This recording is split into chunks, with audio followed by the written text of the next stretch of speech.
eu sei dessa esfera.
All right, good afternoon, ladies and gentlemen, and welcome back.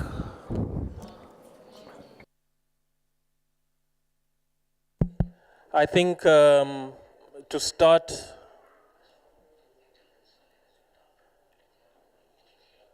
the afternoon, I think it's just fitting to thank our gracious host once again for such a sumptuous lunch. I personally enjoyed it, and judging by how long some of the colleagues took to come back, yeah, they definitely enjoyed it as well. But we are carrying on. As I mentioned before, we are doing our best to manage the flow of information and the time that we have available. I know from the program it looks like we are one session behind, but we will manage the flow of information so that we can catch up but also achieve all the objectives that we've set for ourselves. So if you recall, before we broke for lunch, we were talking about regulatory functions and regulatory roles, and that was really such an interesting discussion.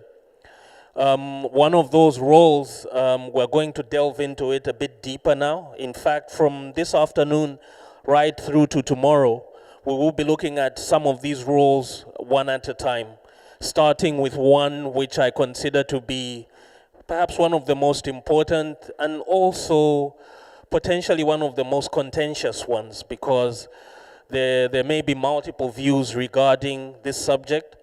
But it's up to us as regulators to reach some kind of consensus, as that consensus will be the basis for harmonization at continental level. So we're going to talk about market definition and licensing. May I have the next slide, please? We'll start off with the market definition. I think colleagues will recall that this is a slide which I shared even yesterday. When you ask a regulator what they mean by the postal market, how do they define the postal market, I think we owe it to ourselves to give a similar answer, or at least an answer which provides that platform for us to reach consensus. When you ask an ordinary citizen as well what they understand by the postal market, you may be surprised by the answer which they give you. but we are dealing from a regulatory perspective, and the answer which we give should make sense from a regulatory perspective. It should enable us to go about our regulatory work because we have clarity regarding the sector that we are regulating. So traditionally, we've been used to this scenario, as I said, where we have the designated postal operator on the one end, who is interacting with private courier operators on the other end, but within the same market. There have been some problems with this scenario before, because mainly of the types of operators that are entering the market, some of whom actually claim they are not part of the sector that we are talking about. I have heard of at least an example in one country where an attempt to regulate courier companies was rejected on the basis that they did not consider themselves to be part of the sector, which really shouldn't be the case when you consider the market definition from the perspective that I'm going to share now. So from our understanding, or from my understanding at least, the most important thing that we need to agree on when we are defining the postal sector or the postal market is the items themselves. Okay? Let's drill down to what the service entails and what the service is actually carrying, what is actually involved in this sector. Once you understand, for instance, from this perspective that we're dealing with documents and goods, it begins to clarify more and more what the sector could actually be involved with. Previously, when you have a definition which is talking about letters and parcels, that could be a source of confusion, because a letter right now, strictly speaking, constitutes a very small percentage of mail which is carried in that envelope. Okay, that envelope could actually be carrying an invoice. It could be carrying a contract. It could be carrying multiple documents, which strictly speaking do not correspond to this idea that we have of it being a letter being a communication. Someone writes, "Dear so-and-so, this is what I want to communicate, A, B, C, D," and they put it in an envelope and send it.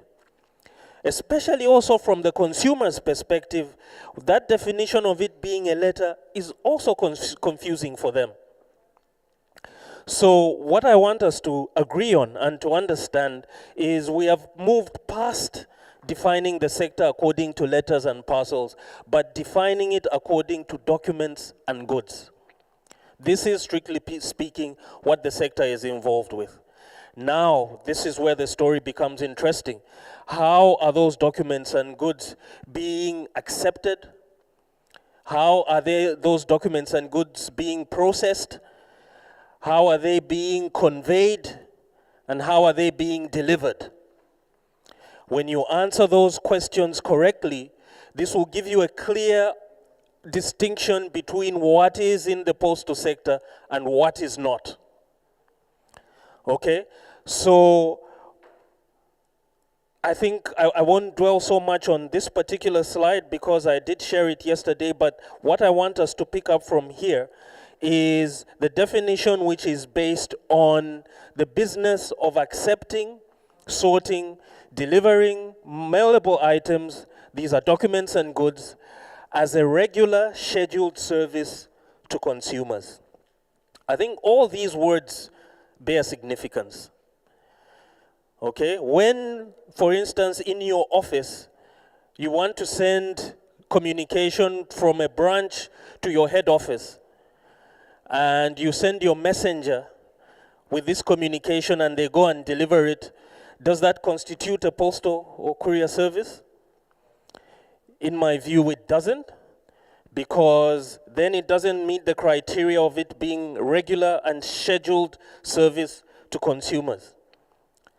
Also, when that communication is being conveyed, is there, you know, the typical ingredients of a contract, which is offer, acceptance, and consideration, which is in the form of money?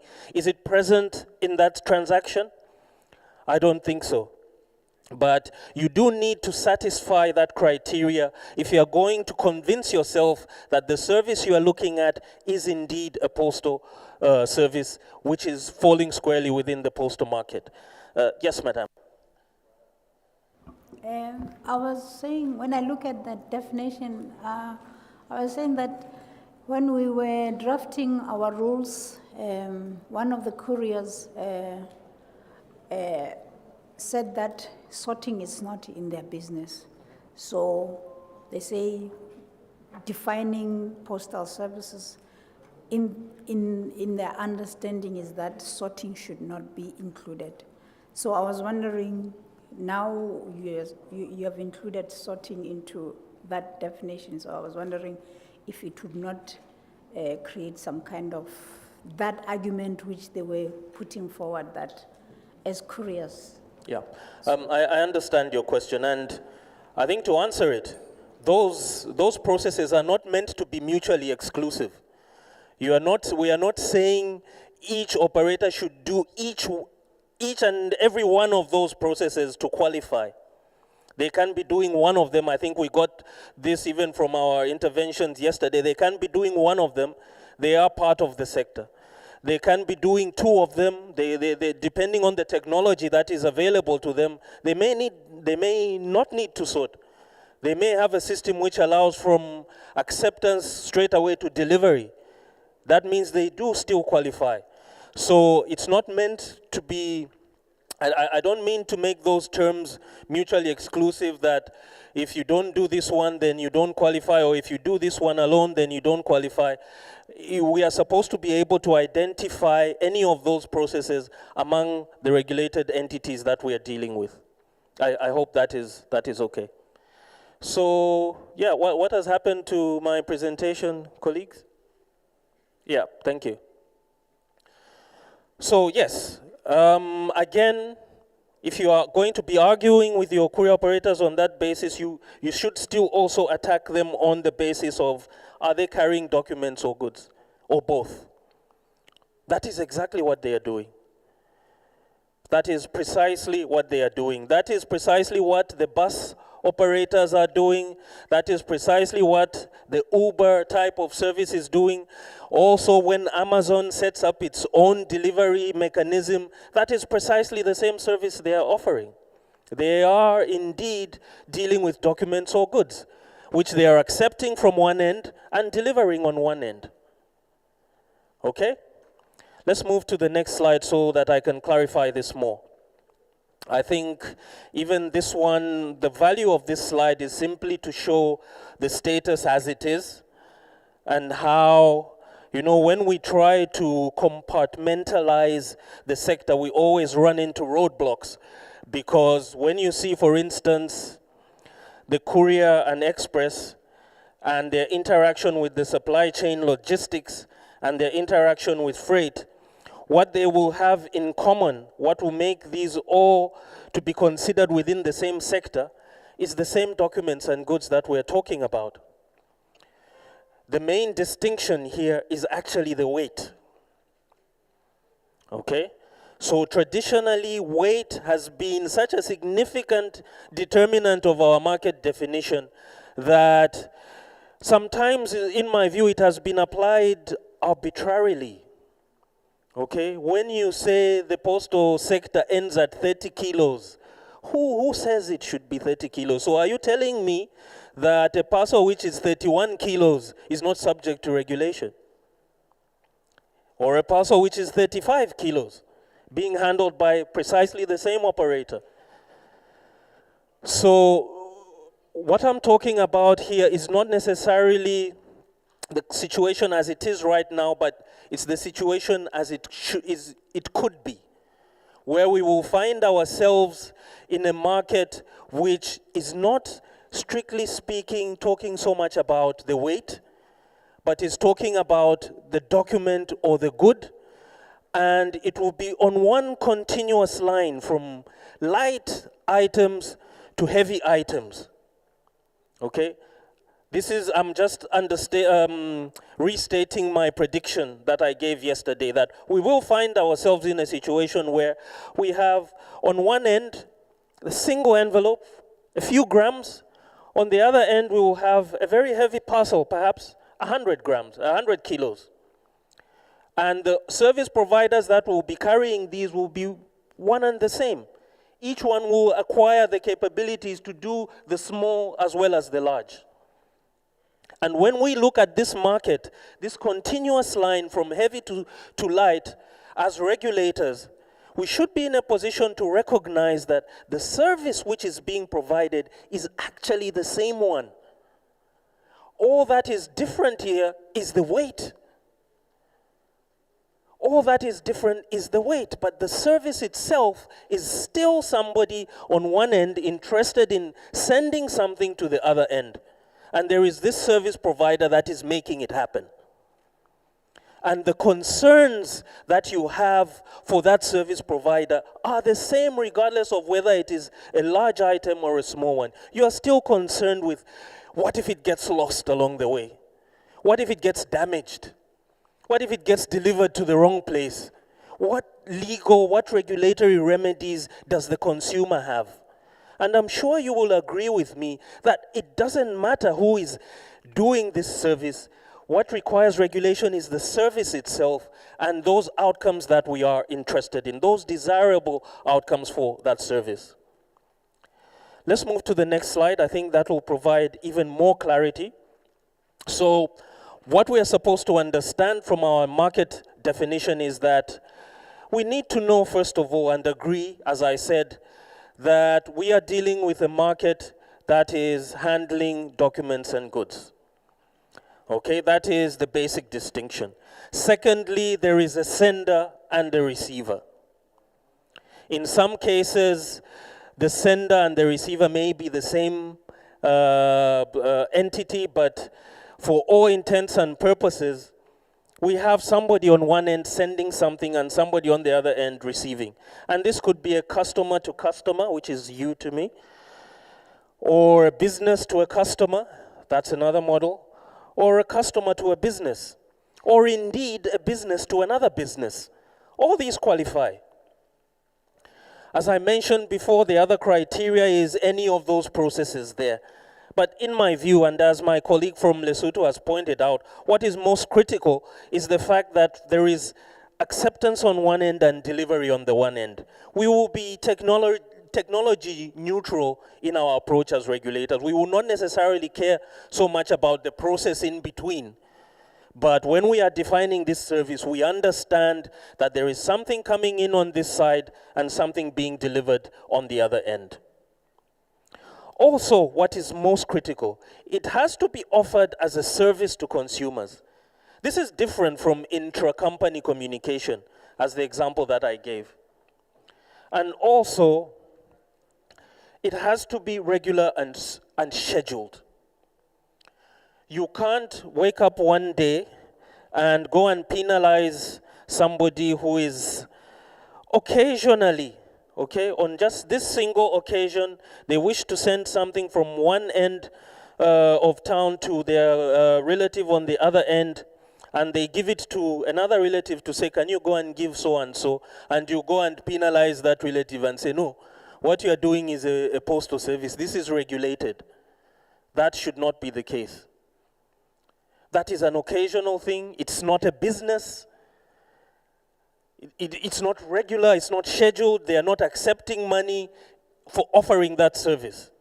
There should be that distinction. And we should be able to identify exceptions based on the criteria that I've given. So the pizza guy who's delivering pizza, does he qualify? Can you accuse that person of intervening in the postal market? I don't think so. There's certain exceptions that you have to make. Food, perishables, in a particular context, you cannot, that cannot qualify to be considered as a postal courier service. Especially when you have the pizza company with its motorcycle sending this pizza to be delivered to their customers.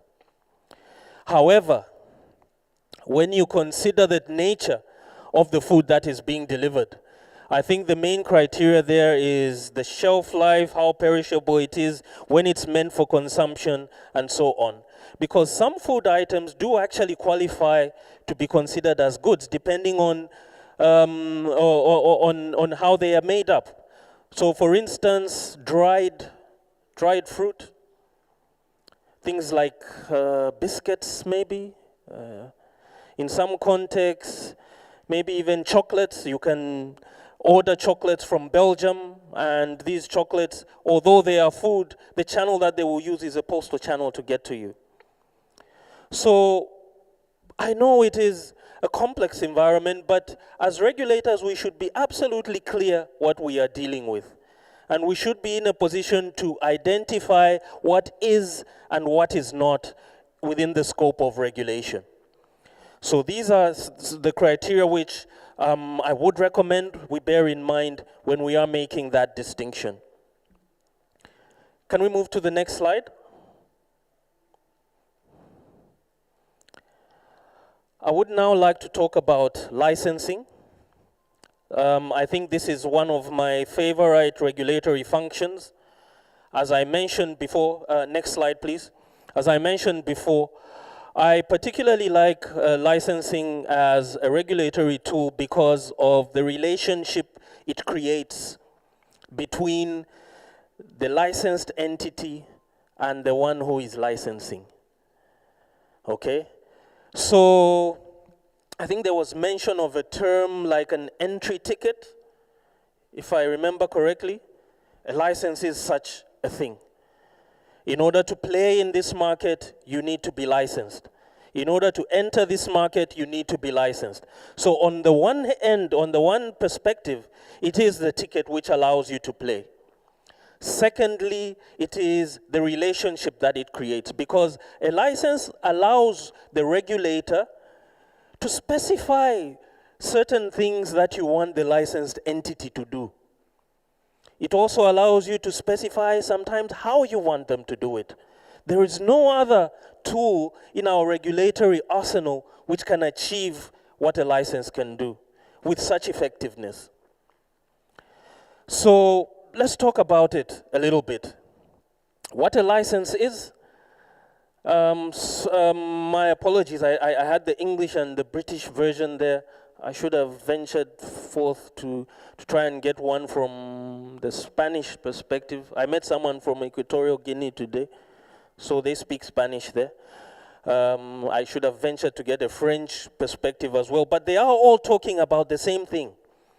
The license is something which is an official permission to permit someone to do something. Okay, this concept of someone is giving permission to someone else to do something. So in this particular context, we have to understand it that who is giving the permission? It's actually the state. It's the government, as my colleague mentioned earlier. It is actually the government, but the government does not do it directly. They have an implementing agent who is their regulator, who is actually responsible for dispensing that permission. Okay? So it's permission from who? It's permission from the state. Another important thing is a license in itself, it implies scarcity or value. Okay, it implies that this thing which we are so eager to obtain is valuable in some way. Otherwise, everyone and anyone could be able to do it. This is why even a license fee is paid. And the one who is desperate to offer the service will be willing to pay that license fee because it's valuable. So this idea that this is not something which is open to anyone and everyone, this is something which is open to a serious business entity that is serious about offering this service, that applies to licensing. This is why, in fact, in your licensing procedures, you probably have an application form. And in this application form, you're asking them different questions. Where's your head office? Who are the directors? What is your projected cash flow? What is your, your projected volume? What is this? What is that? It's to scare away the non-serious ones. Only those who are serious should be able to then answer all those questions and will be deserving of that license. You have to understand it in that way. Okay? Also, as I mentioned, it creates a binding legal relationship between the licensor and the licensee. It spells out rights and obligations. There's also special or general terms and conditions that you can issue through the license. And also, it's a means of controlling behavior. And what do I mean by that? Through your license framework, whatever license conditions you have issued to your licensees, you can actually manage their behavior, their interaction with the market. You can limit certain moves or enhance certain moves. So for instance, if for a particular licensee, you are interested in making sure that the services they are offering should be available throughout the country, through a license condition, you can actually do that. If, for instance, you are interested in making sure this licensee offers a service at a particular quality level, through a license condition, again, you can do that. You can literally go to be inclusion, to be inclusive in the services that we are offering. People with disabilities, traditionally marginalized groups, perhaps in some jurisdiction it could be on the basis of gender, on the basis of race or religion. If you are in the business of nation building, remember you are upholding government policy, you could, through the license condition, actually say your services shall be inclusive. At your service outlet, if there is no ramp for someone with a wheelchair, we will penalize you. If there is no display of signage in local languages, we will penalize you. All these things can actually be achieved more effectively through your licensing framework and through the license that you actually issue. Another advantage of a license is that this is the regulator's own tool. It's yours. You don't go to Parliament to have a license issued, to draw up the terms and conditions of a license. No.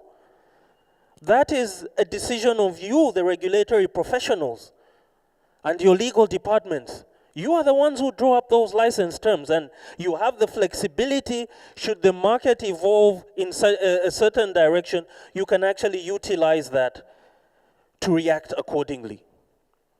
What I should emphasize, though, is whatever power you are exercising through your licensing framework should be provided for in your principal law and your secondary legislation.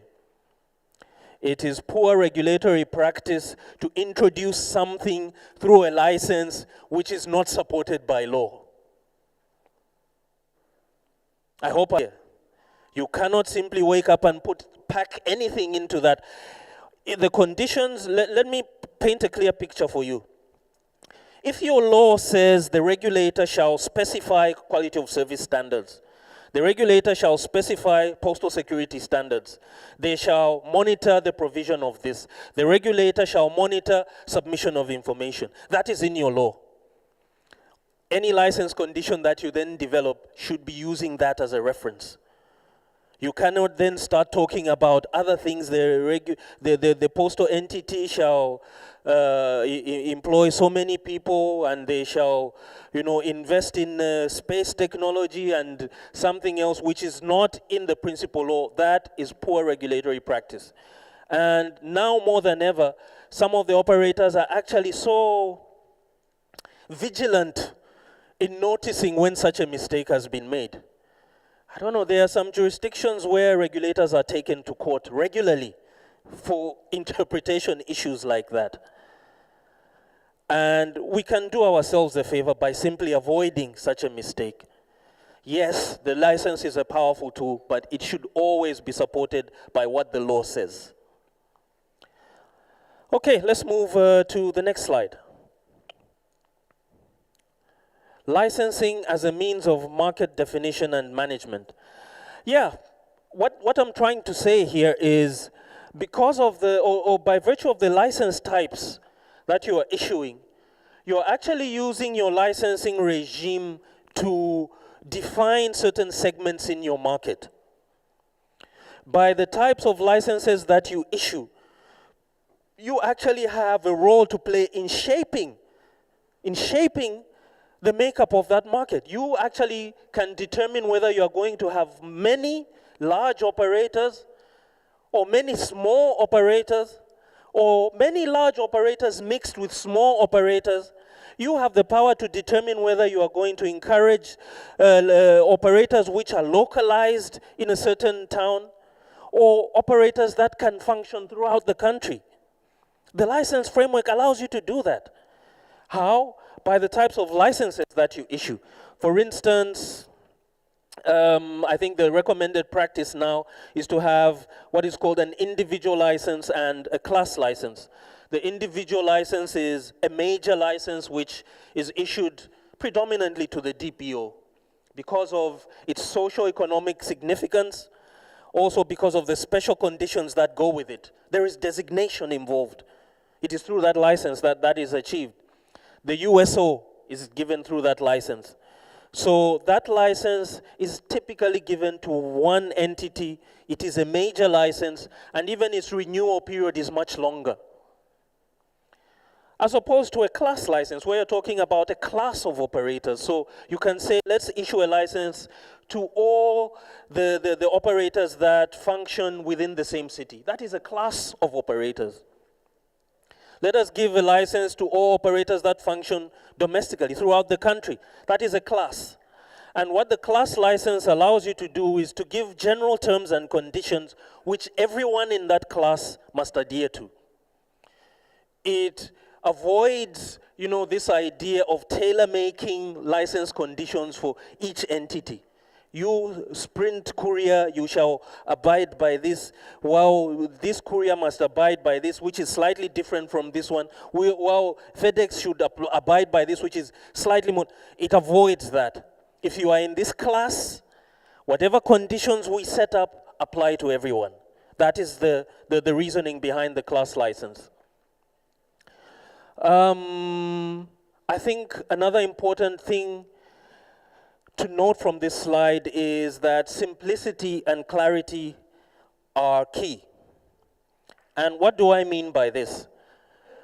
Whenever you are designing your license framework, it should be a framework which is easy to understand, not only for you as the regulator, but also the regulated entities.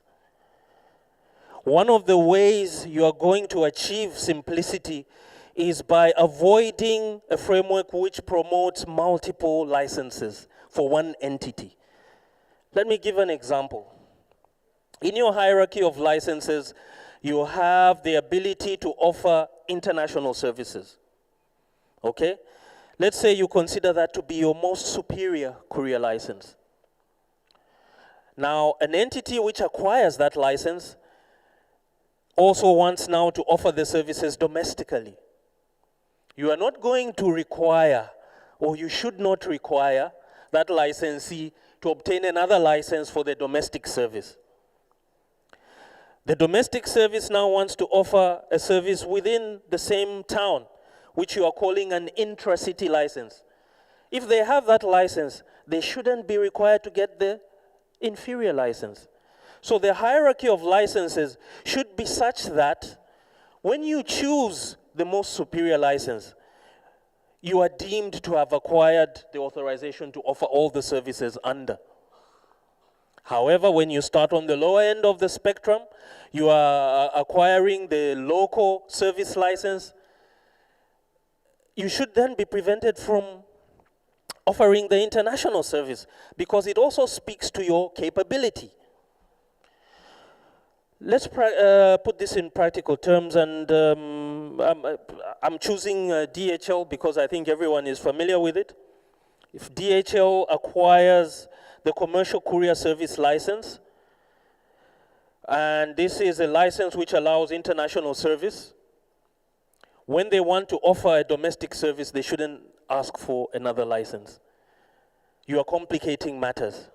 That is why even your superior license should be more costly. It should be more onerous in terms of obligations, because it is a superior license. It allows you to do more. And that's the hierarchy that you should achieve through your licensing framework. I think another important thing is, the standard terms and conditions apply to all operators in the same class. I think I mentioned that. And just to underscore on the individual license, things such as defining exclusive rights and obligations can be achieved through the individual license. Okay, let's proceed. Let's move to the next slide. Yes, we were intending, I think, in our time management to have had lunch at this point, but obviously that is not the case. Let's move to the next slide, please. This concludes, I think, my session on postal market definition and licensing. And this feeds directly into what we're going to talk about next, which is regulating universal service and access. You will see the connection when we get going, because the regulation of universal service and access is closely linked to how you define your market and how you arrange your market. Remember, historically, you are starting from a basis of a USO, which is a treaty obligation, which you designate an operator to fulfill, but that operator is operating in a market which has other players. Yes, sir.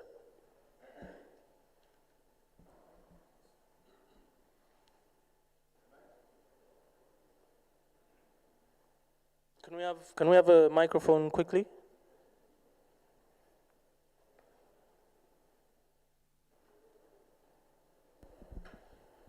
Yes, sir. Please go ahead. Yeah, thank you very much for such a wonderful presentation.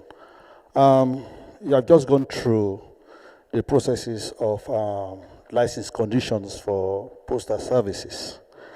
I was taking notes gradually. So the advent of technology has stimulated the postal service to leverage on technology for ease of doing business. What has been put in place to respond to cyber threats in the postal sector? Yep, I believe we will have a session on postal security later on, but just to underscore your point, here is a sector that is hailing e-commerce as the next big thing, okay? And traditionally are moving from a sector which was, strictly speaking, dealing with non-intelligent parcels, non-intelligent mail. And what I mean by non-intelligent was none of the digital features were built into that. Okay, it was simply a piece of paper, which was, everything in the process was manual. Okay, but now that this business has moved online, the ordering of the item, the ordering of the parcel is done online. You are, interacting, providing your personal data to the e-commerce merchant. You are paying online. Your address information is there. Your delivery information is there. Everything is online. It has opened up this door to all the challenges that are associated with cyberspace. One of the things that I would encourage regulators to do is to not tackle this issue in silos, not tackle it in isolation. We are fortunate that most of us, even though we are specialists in postal regulation, are actually coming from converged regulators. And by converged, I mean telecoms and postal. the same entity. I think that's the same can be said about ICASA in South Africa, TCRA. I believe it should be the case in most of our countries. So what you're supposed to do is to leverage the advantages, the experience that you have in ICT regulation, to get all those benefits, to bring them to bear on the postal sector and to manage the cyber threats that are emerging in there. That is indeed the only way I see personally. You have to leverage the experience from your ICT regulatory side to ensure that the data protection, the cybersecurity issues are taken care of. On the side of the financial sector, the financial fraud and so on, the answer is actually collaborative regulation, like we've said, with the financial sector regulator. So yes, it is a related question. I think it was good to ask it now so that it also provides context when we discuss it in detail tomorrow. But I hope that is a satisfactory response. Thanks. Let's move on to the next slide. This particular session we're going to handle between myself and my colleague. Next slide. I'll talk about the legal basis and justification and also the scope, while my colleague will handle the nitty-gritties. Let's talk about the legal basis. So, whenever you are regulating universal service in the postal sector, you should always have clarity, as I said, where the US or the obligation is coming from. If you don't have clarity, it will be very difficult. So for our context, you're always being taken back to the Universal Postal Convention, Article 3 in particular, which is simply saying that member states shall ensure all postal users enjoy the right to a universal postal service, okay? Involving permanent provision of quality, basic postal services at all points in their territories at affordable prices. As simple as that sentence may sound, it is very nuanced. When you talk about permanent provision, you are talking about sustainability. It shouldn't be here today and not there tomorrow. So whatever it is that you are doing, you must be thinking long term. In fact, you must be thinking from generation to generation, it must be there. When we talk about quality, again, who is defining that quality? How is that quality being enforced? Basic postal services, then a distinction is being made. There is basic and non-basic. Already you are excluding non-basic there. But what does basic mean? And this has been specified there in Article 13. And also at all points in the territory. It means throughout the jurisdiction. Furthermore, affordable prices, as if the other four were not enough, affordability is also a factor. So this is what we are required to do. When your government signed that treaty, this is what they were committing to do. Member countries were also committing to ensure that this universal service is provided on the basis, on a viable basis, thus guaranteeing its sustainability. And in terms of the definition, the basic services are what we have there. As I said even yesterday, this is a list of products. The letters and postcards up to 2 kg, printed matter up to 5 kg, small packets up to 2 kg.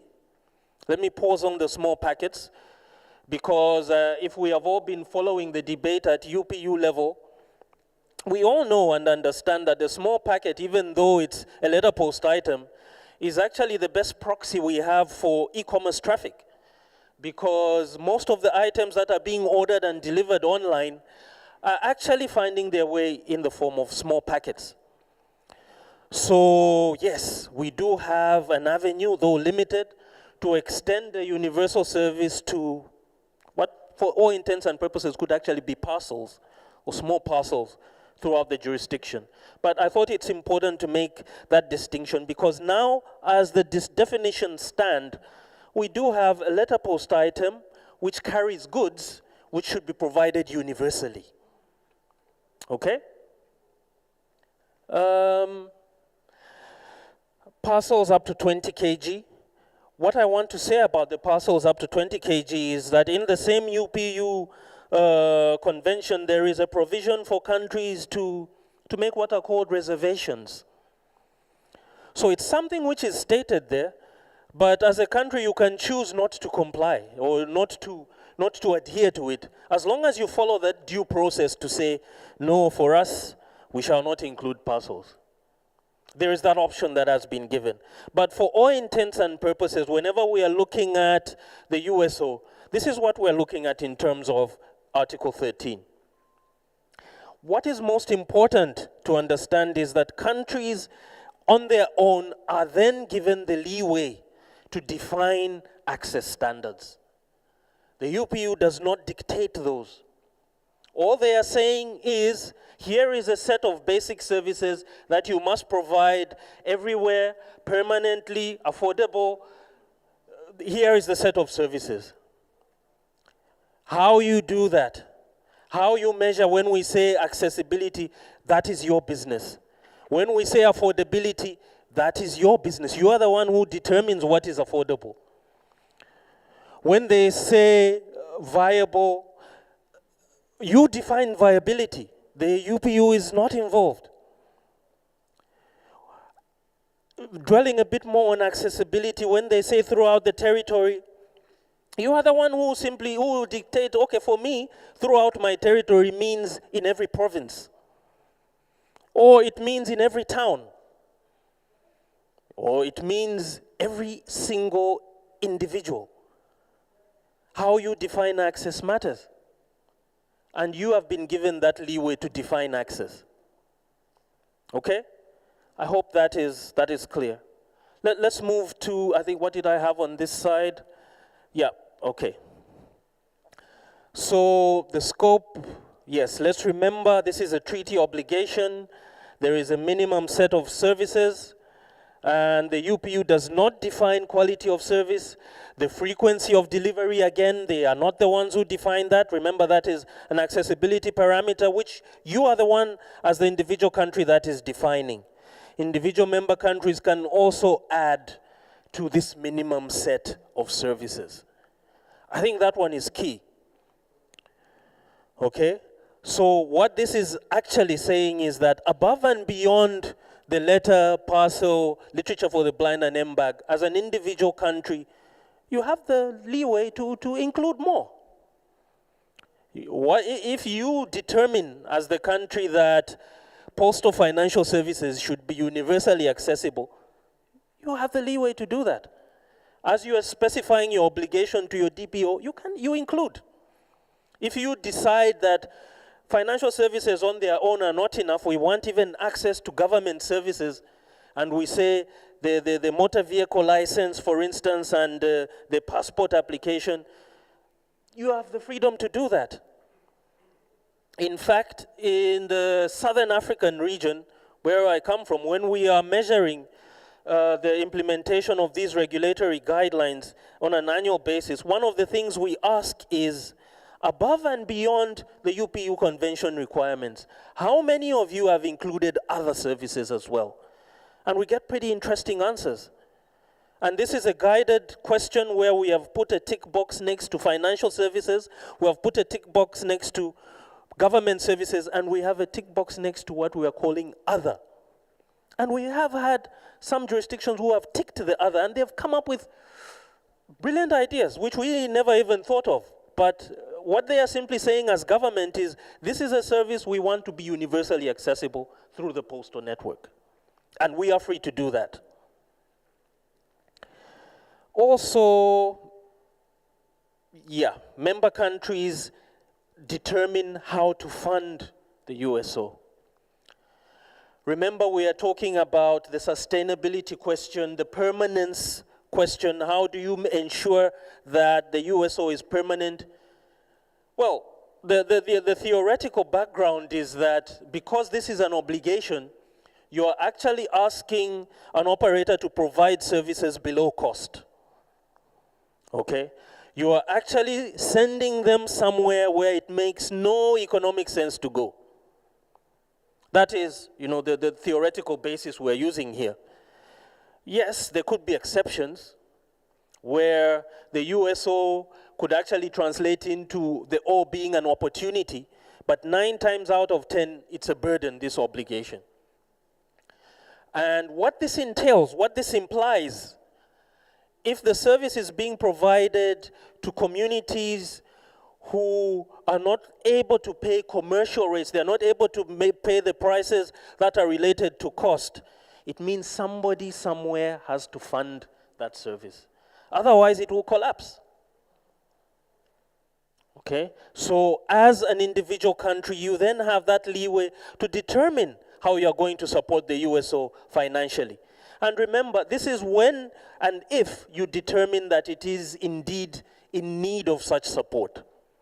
In some jurisdictions, I think theoretically it's possible to find that the USO is not costing the DPO anything. They are considering it to be normal business to deliver everywhere in the country. They consider it to be normal business, and it's even contributing to their profits. But in our part of the world, with our geography and our demographics, 9 times out of 10, you are going to have a post office somewhere where the only thing that is keeping that office open, if you are not careful, is that weekly letter which is going to the headmaster of the school. And there is an office which has electricity, it has workers, it has vehicles, or it has security. All these things cost money. If you're thinking commercially, you would have closed it down a long time ago. But you're not thinking commercially, you're thinking universally, so you have to keep it open. But how do you keep it open? Where's the money to keep it open going to come from? And what this is saying is that all of us here as member states, particularly regulators, we have that leeway to be creative and define how we are going to fund the USO. Yes, there are some conventional methods which we're going to look at, such as the explicit or blanket subsidies. That is really one of the easy, the quick fixes. You simply remind the policymaker, you are the one who signed the treaty. Yes, you designated, but as you can see from these figures, they can't afford it. So since this is your obligation, can you give them some money? Of course, they are going to ask how much, and they are going to ask you, how did you determine how much? And that opens a whole new discussion. But the principle behind it is that the owner of the obligation should be responsible for it. That is where this whole rationale for a state subsidy comes in. And this distinction between explicit and blanket simply means when it's explicit, the subsidy is funding something specific. Okay? So let me give an example. Maybe in Burkina Faso, you have found all the post offices in a certain part of the country are loss-making.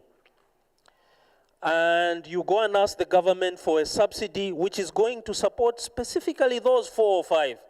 And this subsidy, the government even says, this money is for paying those workers their salaries. It is for buying fuel for the delivery vehicles. It's for paying for their electricity.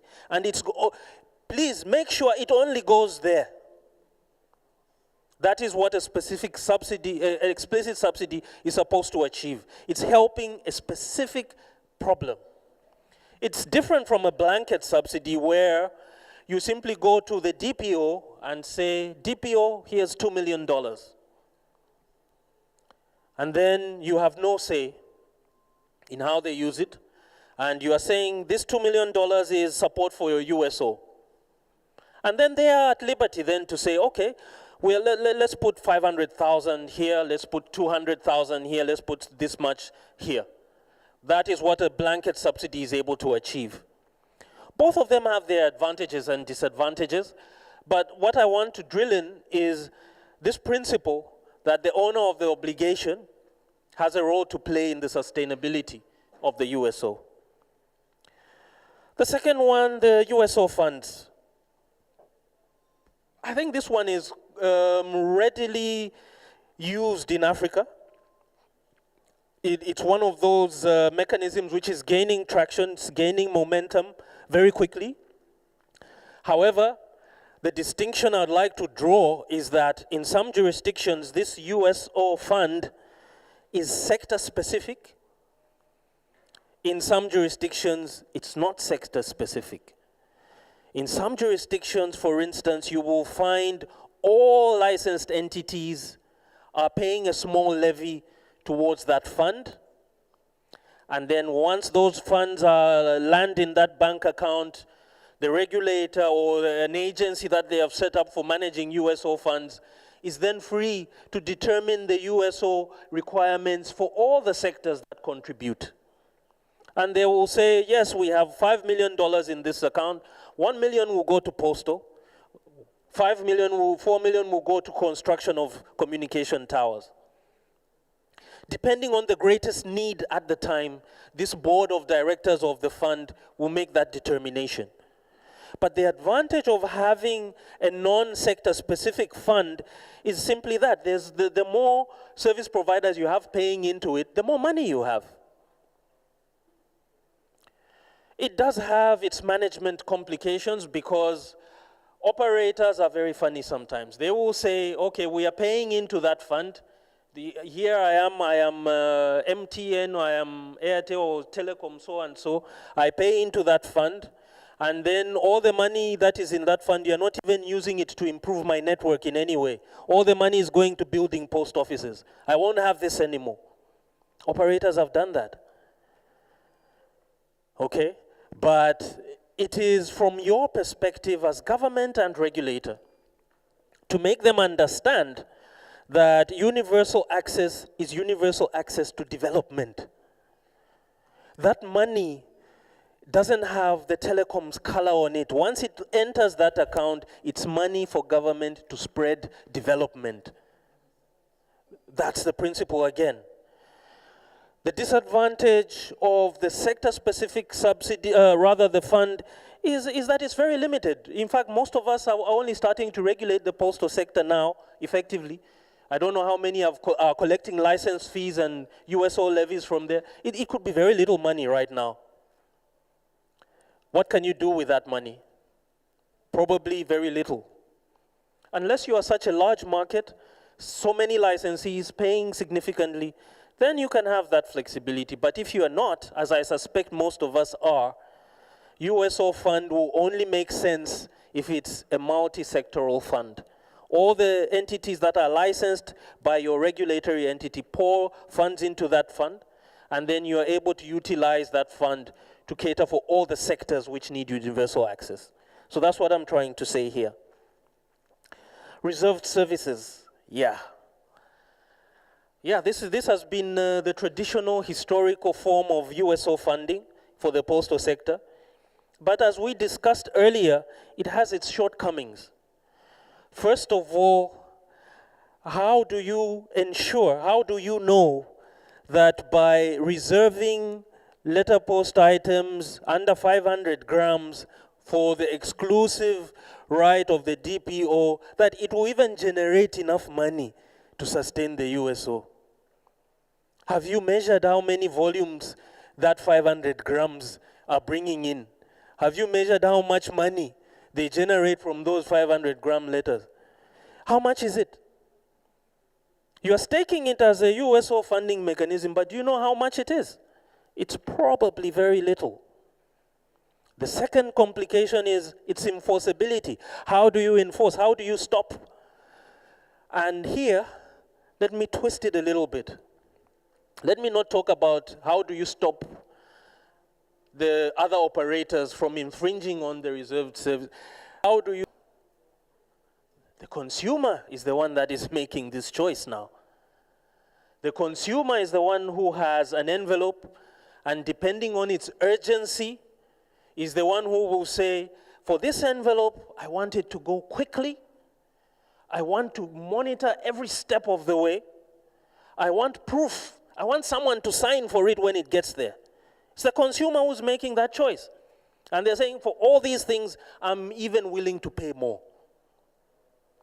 And then on the other end, you have another consumer who says, this envelope, it's not so urgent.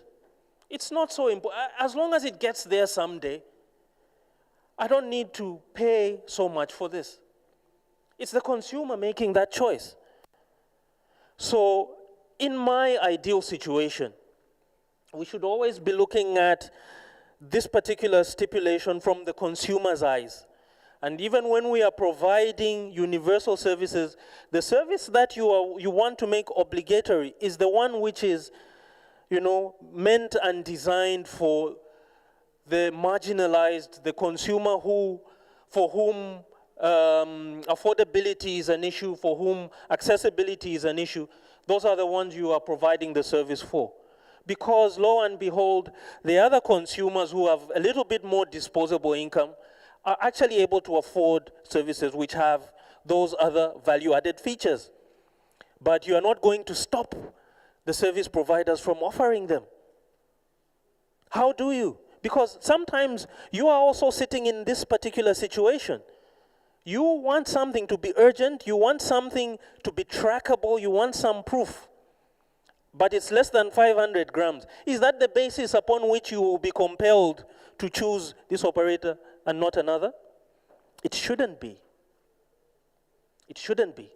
And it raises that enforceability question, which we will always grapple with. In fact, trying to enforce the reserved area is going to cost you money as a regulator. Cost you more than you're trying to save. Because what kind of mechanisms can you... Are you going to employ people to stand in every location to make sure, hey, that's 500 grams. No, take it this way. It's not feasible. It's not feasible. So in my view, the other three mechanisms that I mentioned there are actually more feasible. This one, reserve services, it's only for the brave, I think. If you are brave enough, you can venture into that. Which leads me to the last one, government business. Government business, in my view, is also an underutilized form of USO funding. Because essentially what you are saying here, and how you would make this up is, you are going to say, look, government, you are the owner of this obligation. We understand that you don't want to give us subsidies. We understand that you don't want to support the USO fund. But when you are sending intra-country communication, the country to that side, how dare you use a private operator when we are here as your DPO? How can you do that? You have the power to simply, by a stroke of a pen, to say, we are going to support our DPOs, USO, by giving them business. And this is legitimate business, real business. Okay? Not preferential or anything. You are actually holding them accountable. This mail must be in this province by this time, and it must abide by all these commercial terms that you already offer as a DPO. But the fact is, as a matter of policy, you are choosing to give that business to a state entity as a means of support. So, again, that's one which we can think about. I know for a fact it has been utilized successfully in some jurisdictions, and I know it can be utilized in some of your jurisdictions as well. So those are the funding mechanisms that I had to share. I think there's probably several more. As I mentioned, when we have our survey, our annual survey, there are always those jurisdictions which tick the other box. I think I can give another example of such, probably in Lesotho, where the form of USO funding is government meeting the wage bill of the DPO. Imagine the impact of that. Imagine, all those postal workers are on the government payroll, meaning the revenue that you generate as the DPO, you can invest it in your infrastructure. In fact, 70% of the cost for some UPOs, DPOs is actually the wage bill itself. So imagine when that whole thing is taken off the table. Imagine the flexibility that the DPO would have. Now, that's just an example. But Like I said, we are policy advisors. We hold a much more powerful position as regulators than we think. And some of these ideas could be coming from you to your governments. Okay, can we have the next slide? The USO and the structure of the postal market. Yeah, let's see what the next slide says. Yeah, here comes this slide. I think we have exhausted this slide already. Here, what I was simply trying to depict was the fact that we do have the DPO that is interacting with other players in the market. And as a regulator, you are trying to arrange your market in such a way that these two forces, these two objectives coexist. That's what you're after. And I will not belabor that point. Next slide, please. At this point, I would like to hand over to my colleague, Mr. Konate, to take us through, oh my, I remember seeing this in English, but now it looks, that's it. I think financing mechanisms. Yes, of OSU. Ok, merci Brian pour ce brillant exposé, mais vous n'avez pas applaudi. Voilà, merci. Merci beaucoup.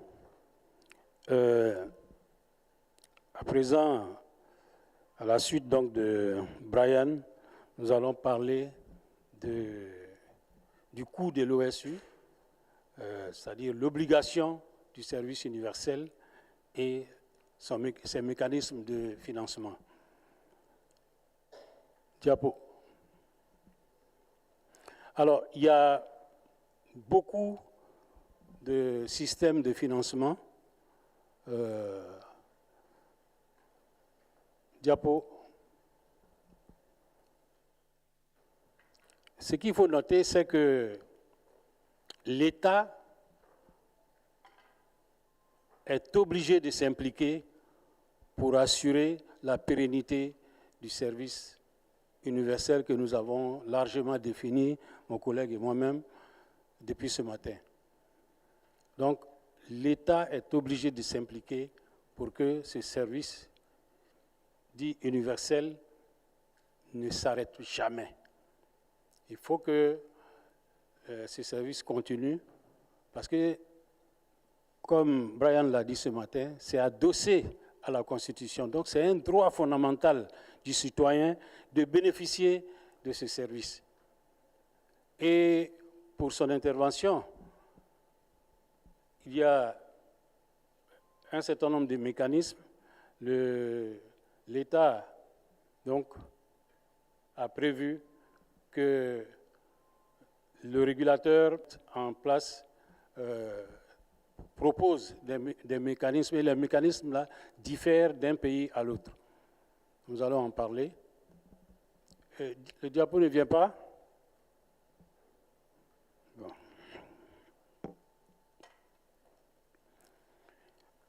Donc, ce qui est la question du... Il est important donc de noter que dans tous les pays, l'État est obligé de prendre une décision en tant que garant du service postal universel. Et ce sont ces décisions qui constitueront l'ancrage donc pour assurer la continuité et le fonctionnement du service postal universel, et selon des critères bien déterminés par le régulateur. Donc, ayant dit cela, on note que la question du financement du service postal universel relève beaucoup plus de considérations d'ordre politique qu'économique. Et c'est ça qui fait la différence entre la régulation, les autres régulations, la régulation des autres secteurs et la régulation du secteur postal, notamment la régulation télécom.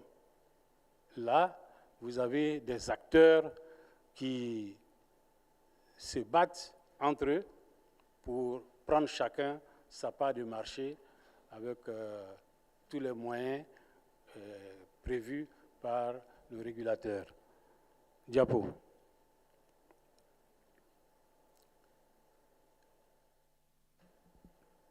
Mais quand on parle de coût du service universel, de l'obligation du service universel, la première question qui intervient, c'est quel est le coût?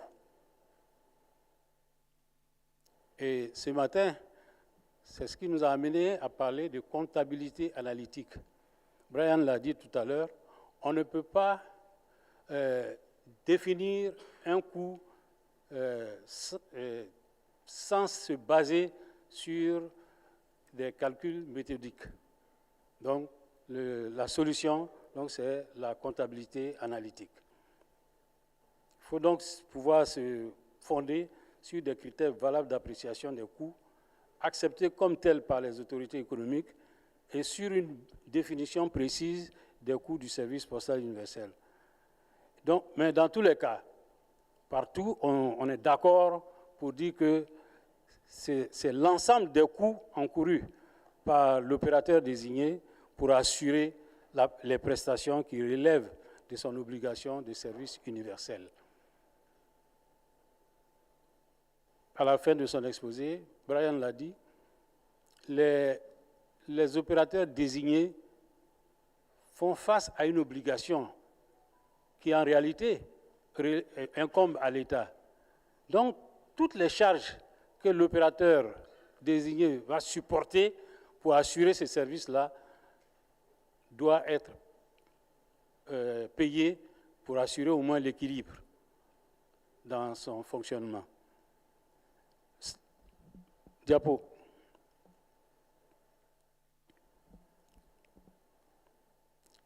Et vous aurez un graphique tout à l'heure qui va vous montrer, qui va mettre en face les revenus d'un opérateur quand il assure le service universel et les revenus et les charges de ce même opérateur quand il n'assume pas le service universel. Diapo. Donc, les calculs requis à l'appui de la détermination des coûts de service universel sont censés considérer les facteurs de coûts suivants. Donc, il y a un certain nombre de facteurs de coûts. Le coût total actualisé des services de base, c'est les lettres de moins de 2 kilos, et puis les autres services. Et puis le coût total du niveau prévu du service postal universel, c'est-à-dire à partir donc de ces services de base, si on projette de faire jouer un autre rôle à l'opérateur désigné, qu'est-ce que cela va coûter? Ensuite, le montant estimé des investissements et des coûts d'amortissement. On a dit tout à l'heure, vous avez dans nos différents services, dans nos différents pays, l'opérateur désigné se trouve parfois à jouer, à aider l'État pour résoudre ces problèmes d'emploi. Mais si on voulait suivre de façon rigoureuse la gestion, les exigences d'une comptabilité analytique, beaucoup d'opérateurs désignés seraient obligés de réduire les effectifs, ce qui n'est pas forcément à l'avantage de l'État. Et puis, il y a les calculs des prix et la valeur du marché. La valeur du marché évolue en fonction du niveau de vie. Et tout ceci rentre en jeu dans ces calculs-là.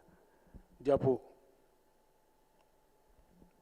Voilà, je vous ai promis. Vous voyez à gauche, vous avez les coûts supportés par un opérateur lorsqu'il exécute ses obligations de service universel. Et vous voyez ces revenus en blanc à droite. Et l'écart où il y a 1, c'est le coût du service public à ce niveau-là. Mais le même opérateur, lorsqu'il n'assume pas les obligations du service universel, vous voyez le coût en bleu et le revenu en blanc. Et lorsque vous additionnez les deux différentiels, c'est le point rouge à la fin qui est en réalité le coût du service universel. Ça, c'est la façon la plus simplifiée d'apprécier le coût du service universel. Mais il y a d'autres méthodes parce qu'on vous dira plus loin qu'il y a d'autres éléments à prendre en compte. Et ça, c'est à ce moment-là que ça devient plus compliqué que ça. Sinon, la façon la plus simple, basique d'apprécier la chose, c'est ça. Une situation où l'opérateur désigné remplit ses devoirs d'opérateur de service universel et une situation où il ne le fait pas. Et la différence qui se dégage, c'est ce qui est à droite. Diapo.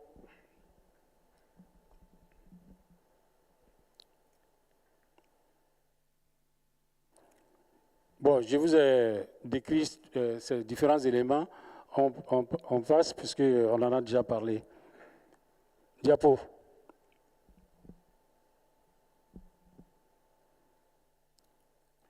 Alors, il y a 3 mécanismes de financement. Quand on a apprécié, quand on a répondu à la question de savoir quel est le coût du service universel, du service postal universel, on se retrouve face à 3 mécanismes de financement. Le financement par l'État, le financement par l'industrie et le financement par le secteur des services réservés. Et ce dernier point, Brian en a parlé. S'agissant des 2 autres, la première situation, donc le financement par l'État, c'est ce qu'on a toujours vu dans nos États, la subvention. Donc l'État, chaque année, prévoit dans son budget une subvention d'équilibre pour l'opérateur désigné. Mais l'inconvénient majeur de ce système, c'est que l'État se trouve souvent face à d'autres priorités. Par exemple, en cas de pandémie, la Poste ne fait plus partie des priorités de l'État pour financer le service universel. Vous voyez? Même si c'était prévu au budget, mais il y a des aménagements qui se font de telle sorte qu'on est obligé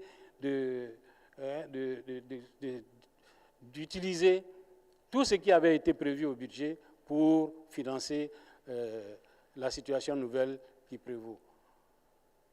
Il peut s'agir aussi d'une sécheresse ou bien d'inondation ou d'autres choses où l'État est obligé de revoir un certain nombre d'engagements qu'il avait déjà pris. Et puis, même si tel n'est pas le cas, vous savez, les caisses de l'État ne sont pas continuellement disponibles. Il peut arriver que, oui, on a prévu au budget, mais vous devez attendre. Pendant ce temps, le dirigeant que vous êtes, vous avez l'obligation d'assurer les salaires, vous avez l'obligation de faire face à vos cotisations à l'international, vous avez, etc., beaucoup de choses. Donc, ce mécanisme, il est bon, il a joué son rôle, mais au moment où nos États ont quand même quelques difficultés, des difficultés budgétaires ou de trésorerie, on ne peut pas compter continuellement sur ces mécanismes. Il y a le financement par l'industrie, c'est-à-dire le fonds constitué par les cotisations des acteurs du secteur. Et c'est ce qui marche dans la plupart des pays, dont le mien, les acteurs payent des licences. Quand ils ont leur autorisation, à cette occasion, ils payent une licence. Mais ça peut être, c'est étalé sur un temps, et donc cet argent sert à financer le service universel. Donc les services, il y a aussi les services réservés. Et ce matin, à propos du financement par l'industrie, j'ai dit que dans notre cas, c'est un pourcentage du chiffre d'affaires, 3%, et 80% est affecté à la régulation, et le reste, 20% au fonctionnement de l'autorité de régulation. Diapo. Bon, ce sont les modèles là qui sont détaillés. Comme j'en ai parlé, on peut passer. Diapo. 3 fois. Encore. Encore, voilà. Donc, les tendances clés et le futur de l'obligation de service universel. Diapo. Encore. Voilà. Ça fait suite à ce que je disais. On a 2 tendances actuellement. C'est que les opérateurs désignés éprouvent de plus en plus de difficultés. Difficultés financières s'entend, parce que le segment de courrier sur lequel est basée l'activité de l'opérateur, c'est-à-dire le secteur protégé, est en déclin, et l'évolution des colis étant, le segment des colis et paquets étant, faisant l'objet de concurrence ouverte, l'opérateur désigné se trouve nécessairement en difficulté pour assurer son fonctionnement. Et la deuxième tendance, c'est que le marché, il évolue. Le marché évolue et les besoins des clients ou des consommateurs sont de plus en plus pointus et sans cesse renouvelés. Et le rôle de l'État, c'est de créer les conditions pour que l'opérateur désigné puisse apporter l'innovation et le développement qu'il faut pour faire face à ses besoins. Donc, ce sont les 2 tendances que chaque État doit gérer et qui doivent être prises en compte par ceux qui voudraient mettre un système de régulation en place, qui ne l'ont pas encore fait. Il faut penser à tout ça pour vraiment les intégrer dans nos textes. Et puis, bon, dans le cadre de l'harmonisation également, on doit penser à ces aspects-là. Diapo. Alors, quel est l'avenir de l'obligation de service universel? On a dit, l'opérateur désigné doit remplir toutes les conditions de prestation des services qui sont exigés de lui en vertu de la loi postale et de son règlement d'exécution vis-à-vis du régulateur, mais aussi des clients. Il devra s'adapter à l'environnement postal global et aux évolutions actuelles, allant dans le sens d'une libéralisation du marché et d'une intensification de la concurrence, d'un recours accru aux technologies et d'une tendance croissante à la substitution des produits. Il doit donc adopter des pratiques de gestion extrêmement pointues. On a parlé de comptabilité analytique et être capable de hauts niveaux de productivité et de performance. Tous ces éléments réunis appellent une gestion efficace des démarches visant à promouvoir le progrès technologique et accroître la productivité, l'efficience et la valeur ajoutée des services postaux. Diapo. Merci. Nous avons ainsi terminé cette partie. Donc, s'il y a des interventions, nous sommes ouverts pour des débats. Thank you very much to my colleague. As promised, we have managed, I think, to manage the flow of information and balance it with the time that we had available. I think we have caught up in terms of time, if I'm not mistaken, and we do have some leeway to accommodate some questions and interventions from the floor. I know it has been a very long day. A lot of information has been shared, but if there is anyone who has any reflection on the afternoon session, please feel free to make your intervention and we will gladly accommodate that.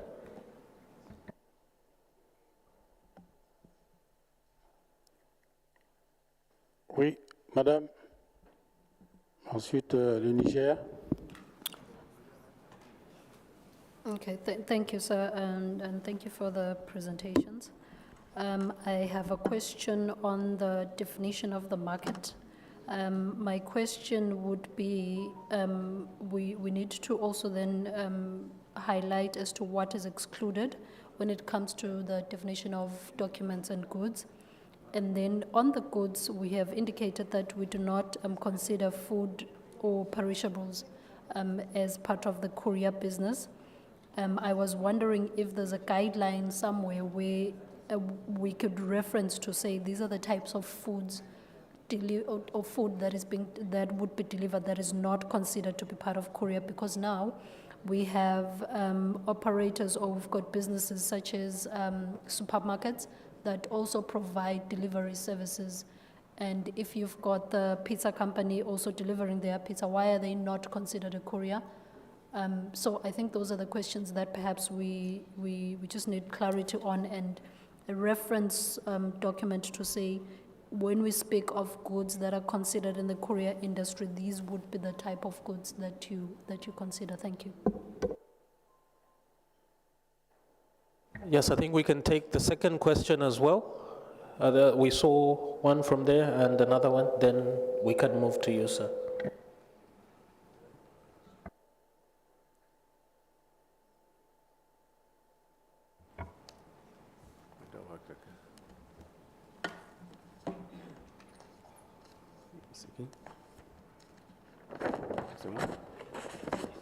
Voilà, merci. Par rapport au service universel, au mécanisme de financement, et on a parlé de services réservés. Et le service réservé qui est considéré comme un avantage accordé aux opérateurs désignés. En réalité, ce n'est qu'un effet d'annonce.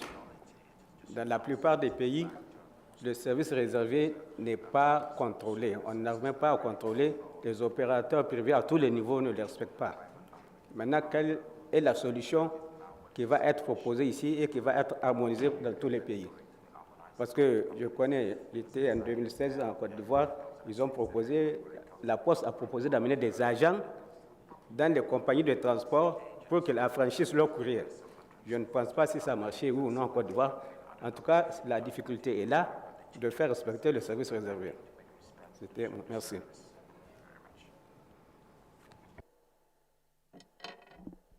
I hope you managed to get that question. Oui, oui. Yeah, the third question from this side. Thank you, Brian and Kwanati. Mine goes to Brian specifically. Putting in consideration that in most of our countries, government is the biggest spender. Earlier on, you talked that under supporting of USO, we can say that government strictly is going to give business to the DPO.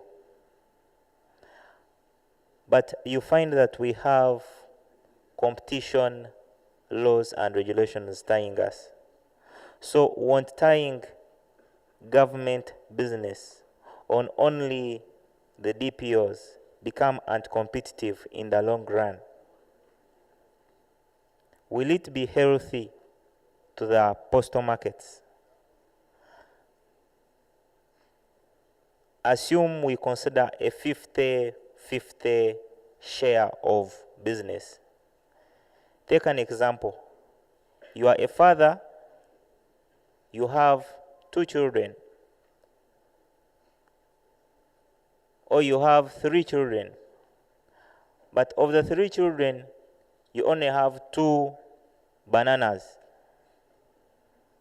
but you have 3 children. DPO is the child you love most, but you have the couriers, they are the other 2 kids, but you have 2 bananas.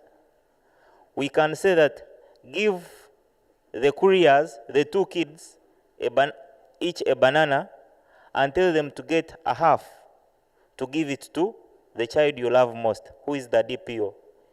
In the long run, the DPO is going to get a full banana, and these ones will get half-half. So it will be a win-win situation for the DPO.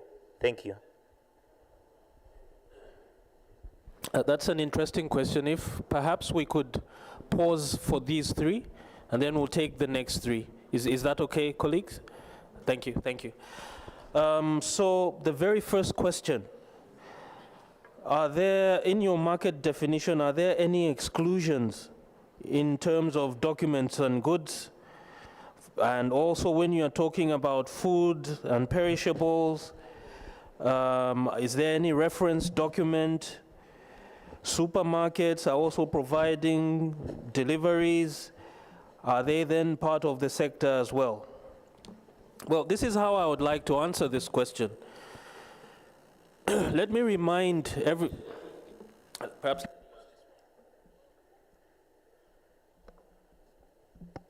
Thanks. Let me remind, why is there an echo?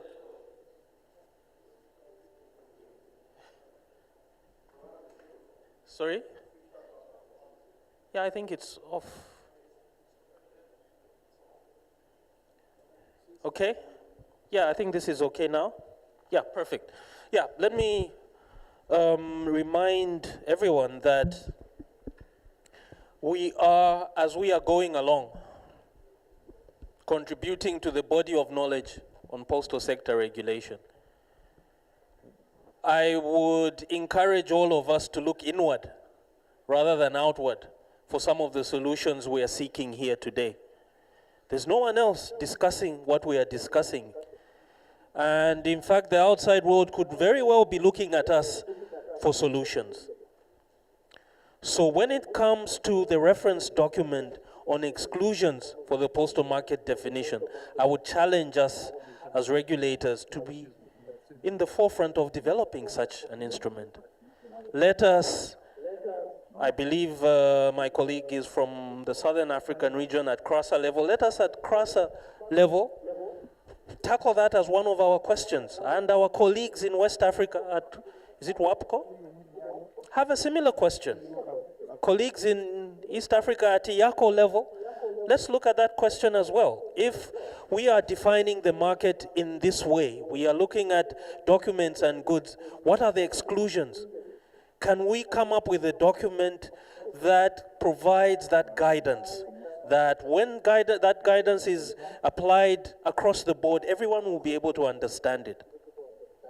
So that's my question, my answer regarding the document. But to answer now the actual exclusions, in my view, these will tend to be situational and also jurisdiction specific. What may be considered as an exclusion in your jurisdiction may not necessarily be the same in another jurisdiction. And what am I saying here? when we talk to food, I think I gave the example of the food which is fresh and perishable, as opposed to food which is dry and packaged.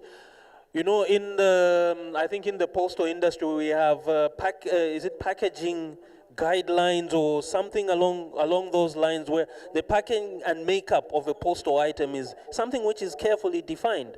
Its dimensions, whether it's dangerous or not, whether it's prone to leakage, whether, or there's all this criteria which determines what can be admitted as a postal item and what cannot. So when in doubt, you have to consult that criteria. At least as a bare minimum, you have to consult that criteria. Is the item that you are seeking to convey meeting that criteria or not? So if it's food, I believe there is that question of, is it prone to leakage? If it goes bad, is it going to give off a bad smell? Is it going to affect the other parcels around it? All those packing and makeup conditions for postal items, they become relevant now in that context. But as for the guidelines, let us take that as our question as regulators, and let's come up with that document that is going to provide those exclusions.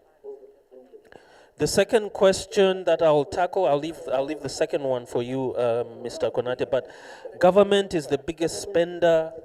Isn't giving the DPO business anti-competitive, and there is this example of the children and so on. So I think the first question I would ask is, among these children, there is one who you gave birth to yourself. And there are these other children who, can I say, they are adopted. You are ultimately responsible for your biological child. Government is the one, as I said, that signed the treaty obligation and then designated the DPO to fulfill that obligation. So there is that relationship. We can't run away from it. And if you have determined that this obligation that you have given them to fulfill is onerous, it's difficult, it's not financially feasible, you are the one who is obliged to find a way to make it happen. You are obliged. You are the owner of the obligation. Now, the example of itself of government business, it has to be carefully thought out. I'm not advocating for a blanket decision where you say every single piece of government mail must go through the DPO. If you notice my example, it was rather specific. I was talking about intra-government communication, perhaps for official purposes. Okay, so you have a Ministry of Agriculture in the capital city sending intra-ministry communication to its branches throughout the country. Okay, this is official communication for the functioning of the ministry. That is very specific. And you can design your government support of USO through business in such a way. You can actually define all those criteria such that it even makes sense. Of course, where you have government business and you come up with a blanket approach that every single piece of mail goes through the DPO, potentially it can be anti-competitive. But I believe if it's carefully thought out and it's specific in nature, it can actually achieve that objective. So I think that is the best response I can give right now. And it's also a challenge, as I said before, that the creativity of funding the USO actually lies with all of us here. We have this challenge, and the solutions should be generated by us.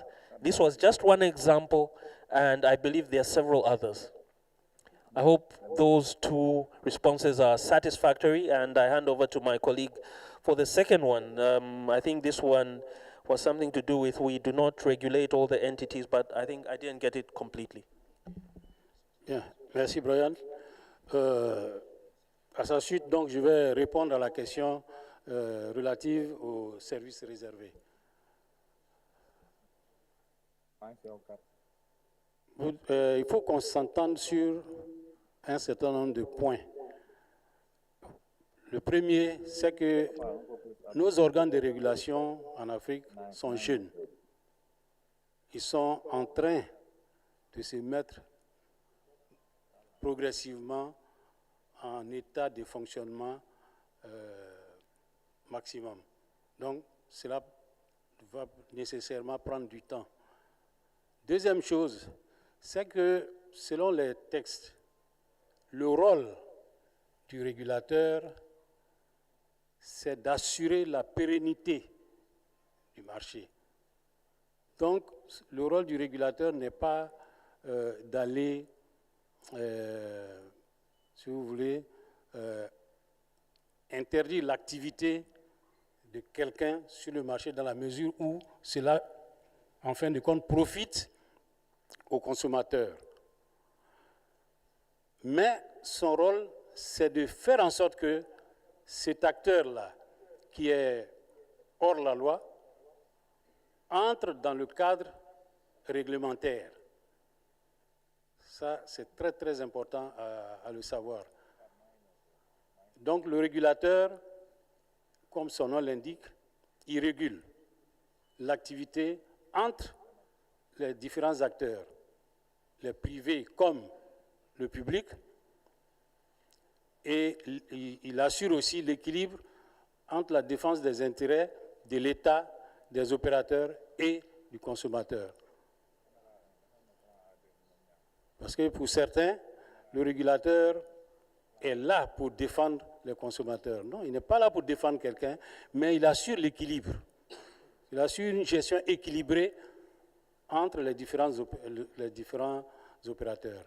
Pour répondre précisément à la question de ce qui est arrivé en Côte d'Ivoire, effectivement, hier on l'a dit, c'est valable dans presque tous nos pays, des transporteurs qui ont vocation à transporter des voyageurs et de la marchandise transportent aussi du courrier. Que fallait-il faire? Si on voulait procéder d'une certaine manière, on serait allé interdire leur activité et puis au finish, vous savez, un courrier, dès lors qu'il est né, il doit être distribué. Et s'il n'est pas distribué, quelque part, c'est la responsabilité de l'État et donc du régulateur. Donc, il faut que toutes les conditions soient réunies pour que le courrier soit distribué. S'agissant du cas qui s'est passé en Côte d'Ivoire, le régulateur, je parle sous le contrôle de Mme Bamba, a approché les transporteurs. Et une décision a été prise pour que tout envoi déposé auprès du transporteur soit affranchi, au moins. C'est-à-dire, si le transporteur gagne 1500 francs, hein, il y a 200 francs ou 300 francs qui sert à l'affranchissement pour le compte de l'opérateur désigné. Donc, c'est ce qui s'est passé. Et on a préféré utiliser cette voie qui permet à ces transporteurs-là parce que hier, quelqu'un l'a dit, ils ont tous des services de courrier. Donc, il faut faire en sorte qu'ils se mettent en conformité avec les textes, plutôt qu'ils soient dans le hors de la loi. Voilà ce que je voulais dire pour répondre à votre question. Et le but de tout ce que nous faisons, c'est de faire en sorte qu'à la fin, nous nous accordions sur tout ce qui peut servir à mettre en place des directives pour permettre à ceux qui ont déjà des organes de régulation d'harmoniser leurs méthodes de travail, mais même ceux qui n'en ont pas, pour qu'ils puissent s'en inspirer, pour que ceci puisse leur servir également. Je pense avoir répondu ainsi à votre question. Je vous remercie. Excellent. I hope that response is satisfactory as well. I think we can have the next 3 questions. Yes, sir, and then followed by that hand in the back, and then our colleague on this side. So please proceed, sir.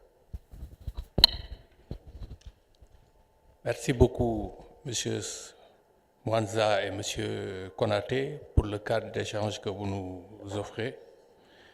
J'ai peut-être une préoccupation. Donc, je vais partir de quelques constats avant de poser une question. Donc, on a une définition du service universel. Cette définition elle est réglementaire. Mais dans les faits, de manière opérationnelle ou contractuelle, nous n'avons pas souvent dans nos pays un document par lequel l'État demande à l'opérateur désigné de délivrer un certain nombre de services pendant une période qui est bien définie. Ce qui fait que, au-delà de la définition réglementaire, il n'y a pas de document qui fixe des objectifs qui sont bien précis à l'opérateur désigné. Ce qui fait que lorsqu'on va arriver au calcul de la compensation de l'État, on aura des difficultés. Parce que l'obligation qui pèse sur le régulateur est d'approuver les coûts des services sous monopole, donc dans le cas présent des services réservés ou des services du service universel. Donc, on a bien compris qu'on a globalement deux types d'outils, soit des modèles économiques ou des modèles comptables. Mais lorsqu'on essaie de faire l'exercice de manière pratique, c'est-à-dire calculer le coût réel du service universel, on tombe sur une difficulté particulière. Parce qu'on va se retrouver avec un opérateur désigné qui va verser dans la corbeille l'ensemble de ses coûts. Et on aura du mal à apprécier le coût net du service universel. Parce qu'en amont, on n'a pas de document par lequel l'État lui a demandé précisément de couvrir telle période et de délivrer tel type de service. On a une définition réglementaire qui dit des services sont délivrés sur le territoire national à des coûts abordables. Mais de manière pratique, on n'a aucun élément qui nous permet de pouvoir le faire. Donc je voudrais savoir, est-ce que, partant de ces constats-là et des difficultés, est-ce qu'il y a des modalités peut-être pratiques qui nous permettent d'apprécier au mieux ce coût-là et de calculer de la meilleure manière possible la compensation que l'État doit verser à l'opérateur désigné. Je le dis parce que j'ai fait partie il y a peut-être une dizaine d'années d'une commission qui était censée apprécier la compensation de l'État. Mais on s'est retrouvé dans des difficultés parce que l'opérateur désigné avait versé l'ensemble de ses charges et on n'avait pas à côté ce qui lui a été demandé, donc on avait du mal à compenser, de telle sorte que l'opérateur désigné était venu avec un montant de compensation qui était complètement différent de ce que nous avions estimé. Et la difficulté s'est encore plus complexifiée parce que souvent dans nos États aussi, les opérateurs désignés soit n'ont pas de comptabilité analytique ou ont un modèle qui n'est pas achevé ou les coûts ne sont pas encore fiables. Donc, je voudrais savoir si vous avez une méthode qui est peut-être pragmatique d'arriver à ce calcul des coûts nets ou peut-être un des pays participants a déjà franchi cette difficulté. Merci beaucoup. Thank you very much for that question. I think we have taken note of it and we will accommodate two more. Yes, please proceed, sir, before we cross over to our colleague on this side.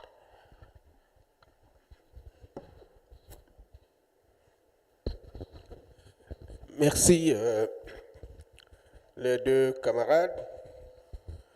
Moi, je voudrais faire un commentaire et puis faire deux propositions. Le premier commentaire est un commentaire de principe. Vous savez, ça fait un peu longtemps que nous parlons du coût SPU et même de sa compensation. Mais si on veut être très, très pointueux sur la lecture juridique de la question. À partir du moment où nous n'avons pas d'éléments techniques d'appréciation du coût du service SPU, on ne peut pas objectivement parler du coût du SPU. Et d'ailleurs, celui qui vient de précéder dans l'intervention a soulevé la question pertinente et nous nous rendons compte qu'en réalité, nous n'avons pas de coût exact de SPU. Et à partir de là, les régulateurs ne peuvent pas suivre cette dynamique tant que nous n'avons pas une comptabilité analytique. Du coup, moi je pense qu'au lieu de parler de compensation de SPU, vaut mieux parler de subvention que les États accordent à l'opérateur désigné qui perd dans la fourniture de SPU.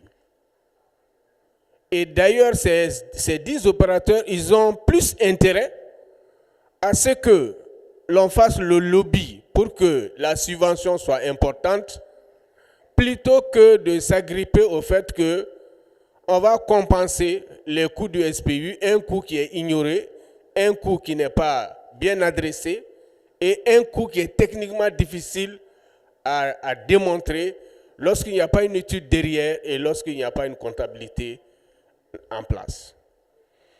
Maintenant, ma suggestion concernant toujours le financement du service universel.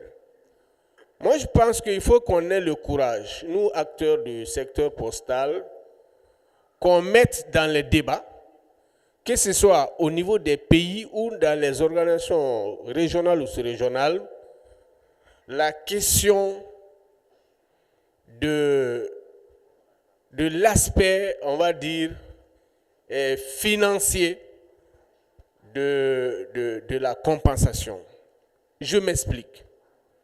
Pourquoi ne pas chercher à instituer ce qu'on appelle des régimes d'incitation? Un opérateur qui voudrait contribuer au fonds du service universel, pourquoi ne pas envisager pour cet opérateur ce qu'on appelle des abattements fiscaux? Ça peut être des opérateurs postaux connus et ça peut être d'autres acteurs du service et du domaine des services. Et si on réfléchissait sur cet aspect, je sais que ça peut être compliqué parce que chaque fois qu'on parle de fiscalité, les services des impôts sont un peu braqués, réticents. Mais à partir du moment où c'est un acteur public qui doit en bénéficier, pourquoi on ne réfléchirait pas dans cet aspect-là pour pousser certains acteurs qui ont des ressources et qui peuvent venir contribuer au fonds du service universel à partir de cette compensation qu'on peut instituer sur la base de l'abattement fiscal. On va garder les mesures actuelles qui consistent à contribuer sur la base, par exemple, de chiffre d'affaires, mais également ouvrir la fenêtre à une nouvelle réflexion. On se dirait que ça peut être une autre nouvelle source de financement. Maintenant, l'autre proposition, la deuxième suggestion, ça concerne les régulateurs. À partir du moment où dans beaucoup de nos pays, les régulateurs sont multisectoriels, notamment ils régulent d'autres domaines que le domaine postal, pourquoi ne pas, dans nos dispositions réglementaires, les amener à contribuer plus au fonds du service postal universel afin que l'on tire ce domaine vers le haut? Ça peut s'appeler régulation, on va dire, asymétrique, mais c'est également un aspect où on peut amener le régulateur à investir dans l'activité qui contribue au SPU dans le pays, parce qu'il s'agit du service social aux citoyens. Et en plus, nous estimons que ça peut se faire sur la base des projets. Au lieu de prendre de l'argent frais pour donner à l'opérateur qui peut ne pas l'utiliser dans le SPU, l'opérateur peut proposer au régulateur, par exemple, des projets concrets qui ont tendance à améliorer certains services qui vont aux citoyens. Ça peut être les infrastructures, ça peut être la logistique, ça peut être d'autres services concrets, etc., qui sont soumis au régulateur et qui peut, sur les ressources de l'État qu'il gère, apporter des ressources complémentaires afin que ces services, sur la base de projets, soient mis en œuvre. En tout cas, ce sont des idées. Il peut y en avoir d'autres, mais il faut qu'on ait le courage de les poser afin que tôt ou tard, on augmente la capacité pour nos États à faire face aux obligations de service public. Je vous remercie. Yes, thank you very much for that intervention. It was very comprehensive, and I think what it warrants perhaps is for us to pause here and answer those two interventions before we take on more. Please, with your permission, colleagues, these two are in fact related. So I'll take a stab at it first, Mr. Konate, and then you can supplement whatever I have to say. So the first intervention, I believe, was from here in the center of the room.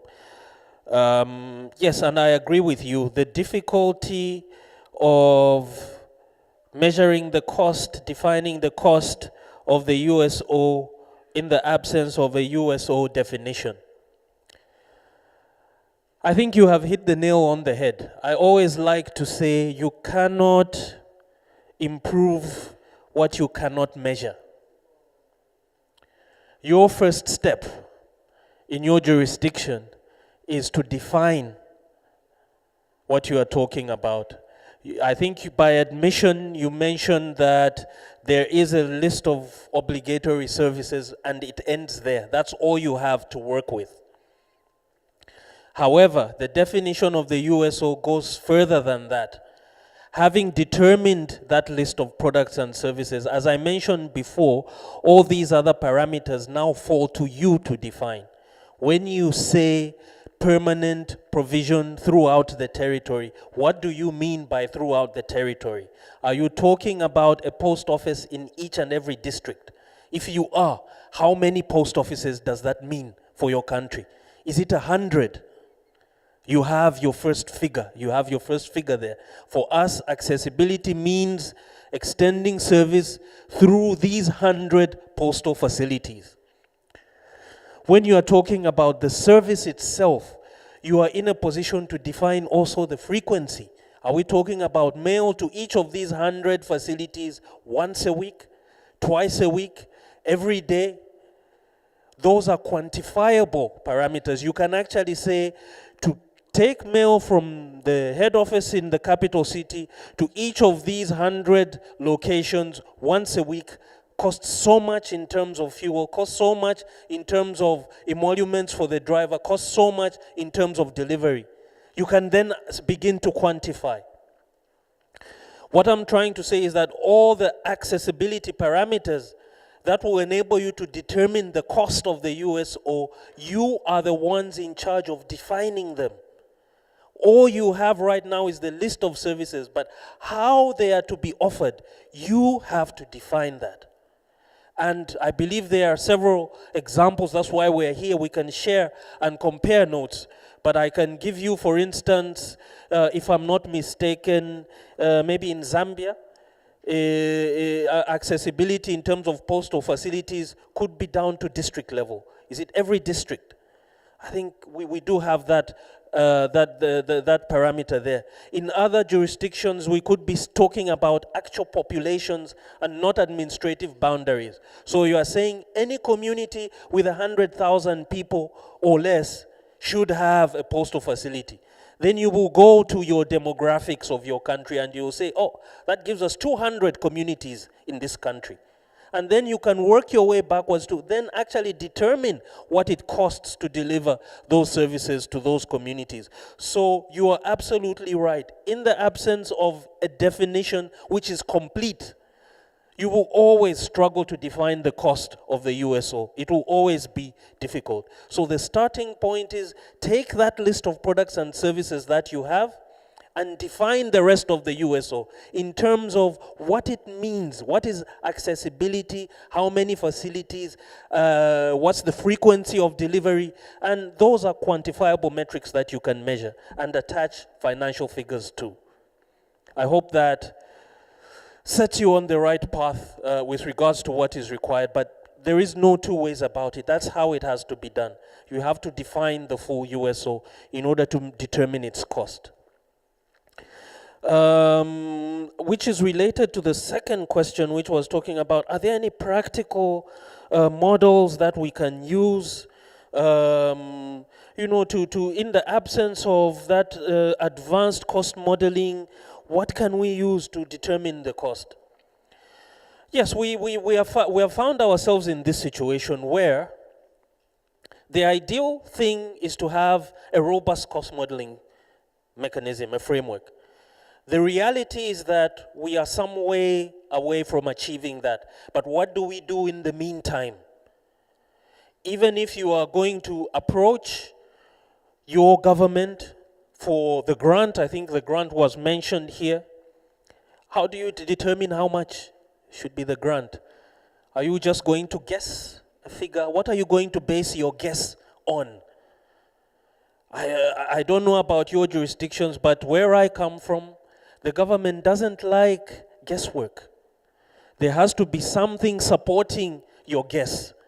You have to have something to say, all right, last year we measured the losses, the combined losses of all the postal facilities, and we got 4 million as the figure. And this is the figure that we are asking for. This is the kind of rationale that should support any kind of financial support that you are asking for. You can't simply pluck a figure out of the air. So what are you going to use to pluck that figure out of the air? Well, there are some ideas, some emerging methodologies that I've come across in my experience. One of them is called the ideal network framework, or the ideal network model. What you're doing with this ideal network model is you are going to look at, let me start with the commercial network model, because I think it's easier to explain the other one if we start with the commercial network. So with the commercial network model, what you're going to do is you're going to look at the other commercial networks in your country that you're going to use as a proxy. So for instance, you say, let's look at the commercial bank network in this country. How is it distributed? Let's look maybe at filling stations. How are they distributed across the country? How many outlets are there? Where are they located? So you are asking, you're asking the question, and you are telling yourself the answer that if this were a purely commercial entity, how would it be distributed in this country? And then you are going to match what you have as a postal network with what would be a commercial network. And 9 times out of 10, what you're going to find is this commercial network is going to point to a certain number of urban locations along the line of rail where the commercial business makes sense. So you will have this list and say, here are my commercial locations. And when you look at the rest of your network, you are going to make this determination to say, everything else outside this commercial network is my USO. Because you are simply making the conclusion that if it were a commercial network, it would just follow precisely where all the commercial banks are. If there's one in every province, if one bank in every province, that's where we would put our post offices as well. But we have put them there and there and there and there. So apart from these ones which we consider to be commercial, everything else then can be considered to be the USO. And then you would have the task then of determining how much does it cost to run the commercial entities. In fact, you put them all aside, and then all the ones that are outside the commercial network, then you go one by one and say, this post office, how much revenue do you generate? What are the costs associated with keeping this facility? You tabulate. You move on to the next one, and the next one, and the next one, until you have the total cost of keeping each of those post offices alive.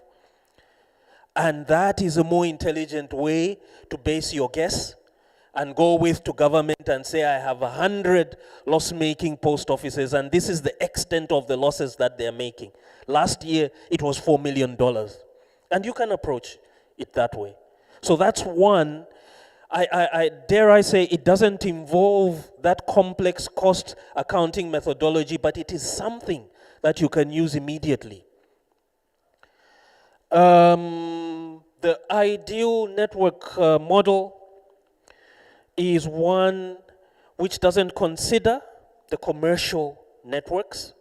It actually considers what you would call an identical public service network. So you are saying, okay, let's look at what is an identical public service network in this country. Let's say health centers. I think we can all agree that the distribution of health centers somehow mimics what a universally accessible service should look like in the country. And then you are going to say to yourself, okay, if this is my ideal network, where does the postal network that I currently have fit in? 9 times out of 10, what you're going to find is that your postal network is missing a few nodes. There may be more health centers and more public schools and more of those government facilities than the postal outlets that you want or you need. And then what you are going to do is deliberately then enlist these other public service outlets to provide a certain set of basic postal services.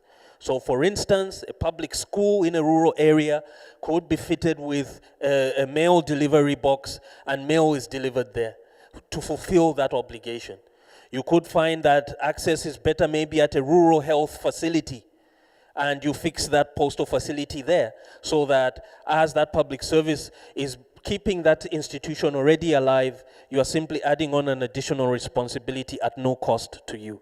So these are some of the revolutionary ideas that are coming up, but they have been known to work. In fact, if I'm not mistaken, the commercial network and ideal network models were applied to good effect in Malawi recently.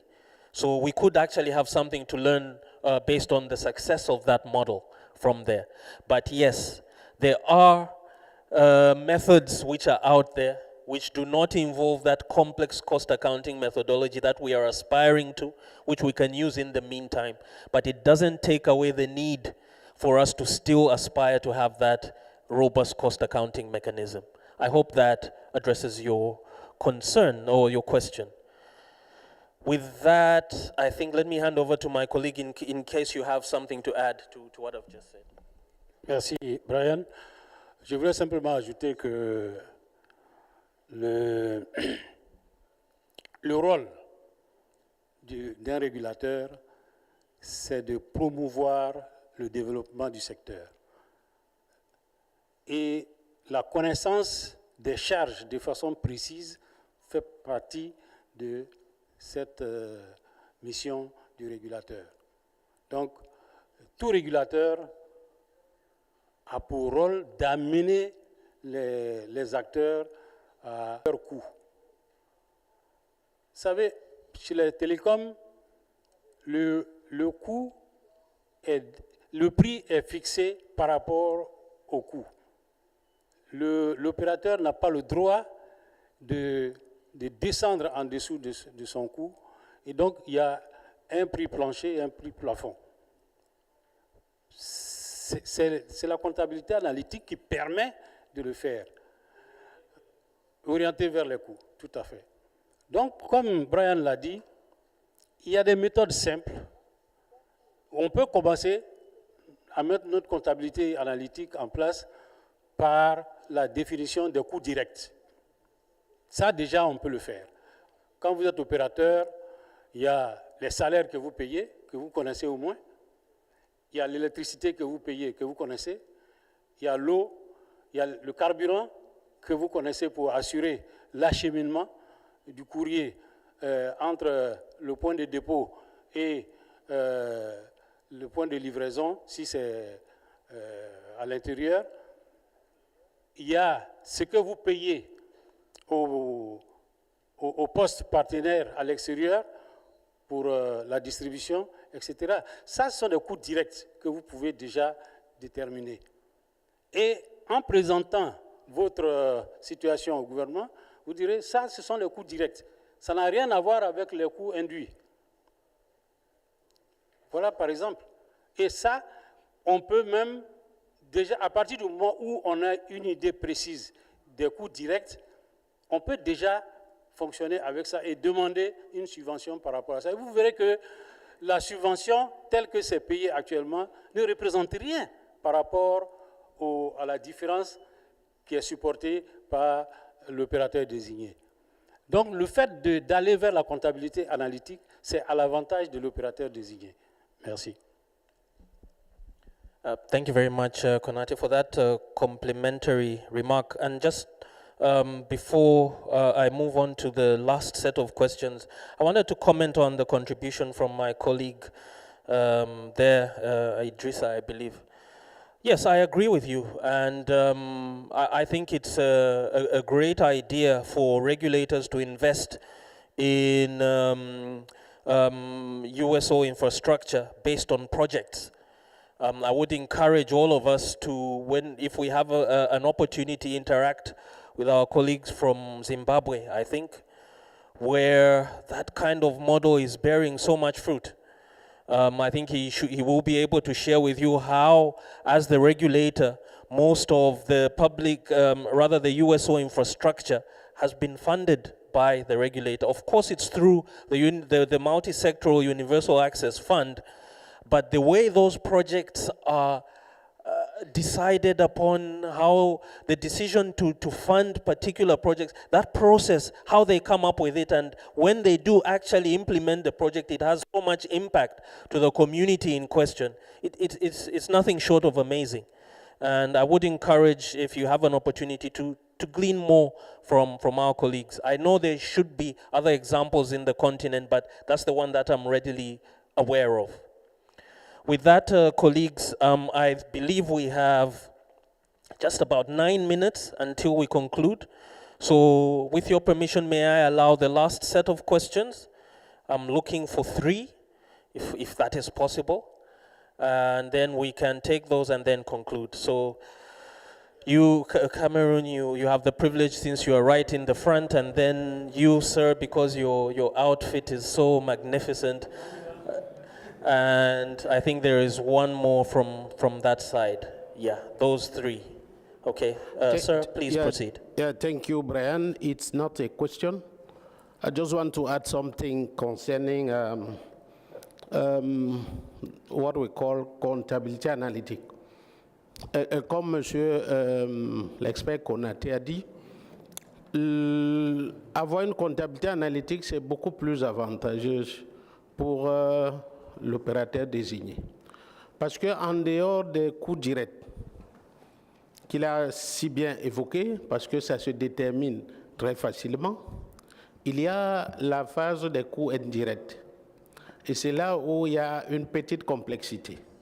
Pour ceux qui ont fait un peu de comptabilité analytique, il faut aller rechercher les clés de répartition. Vous ne pouvez pas faire des services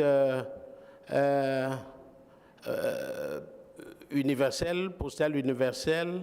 Il faut aller distinguer qu'est-ce qui est hors SPU, qu'est-ce qui est SPU. Maintenant, si Brian est le responsable manager de l'opérateur, de la boîte, il faut prendre les salaires. Quelle est la portion qui va, n'est-ce pas, retrouver les services SPU? C'est la même chose pour les charges récurrentes, comme on connaît l'électricité, l'eau, parce que c'est des charges communes. Donc, c'est pour encourager les opérateurs désignés à faire des efforts pour mettre en place cette comptabilité analytique. Parce que s'il faut prendre uniquement des coûts directs pour avoir une idée, j'ai envie de dire qu'on peut solliciter une subvention qui soit de moitié et qui peut toujours être préjudiciable pour la viabilité de l'opérateur désigné. Donc c'était un complément et pour encourager plus à la mise en place de la comptabilité analytique. Merci. Thank you very much, sir. I certainly do agree with you. Sir, with the wonderful outfit, please proceed.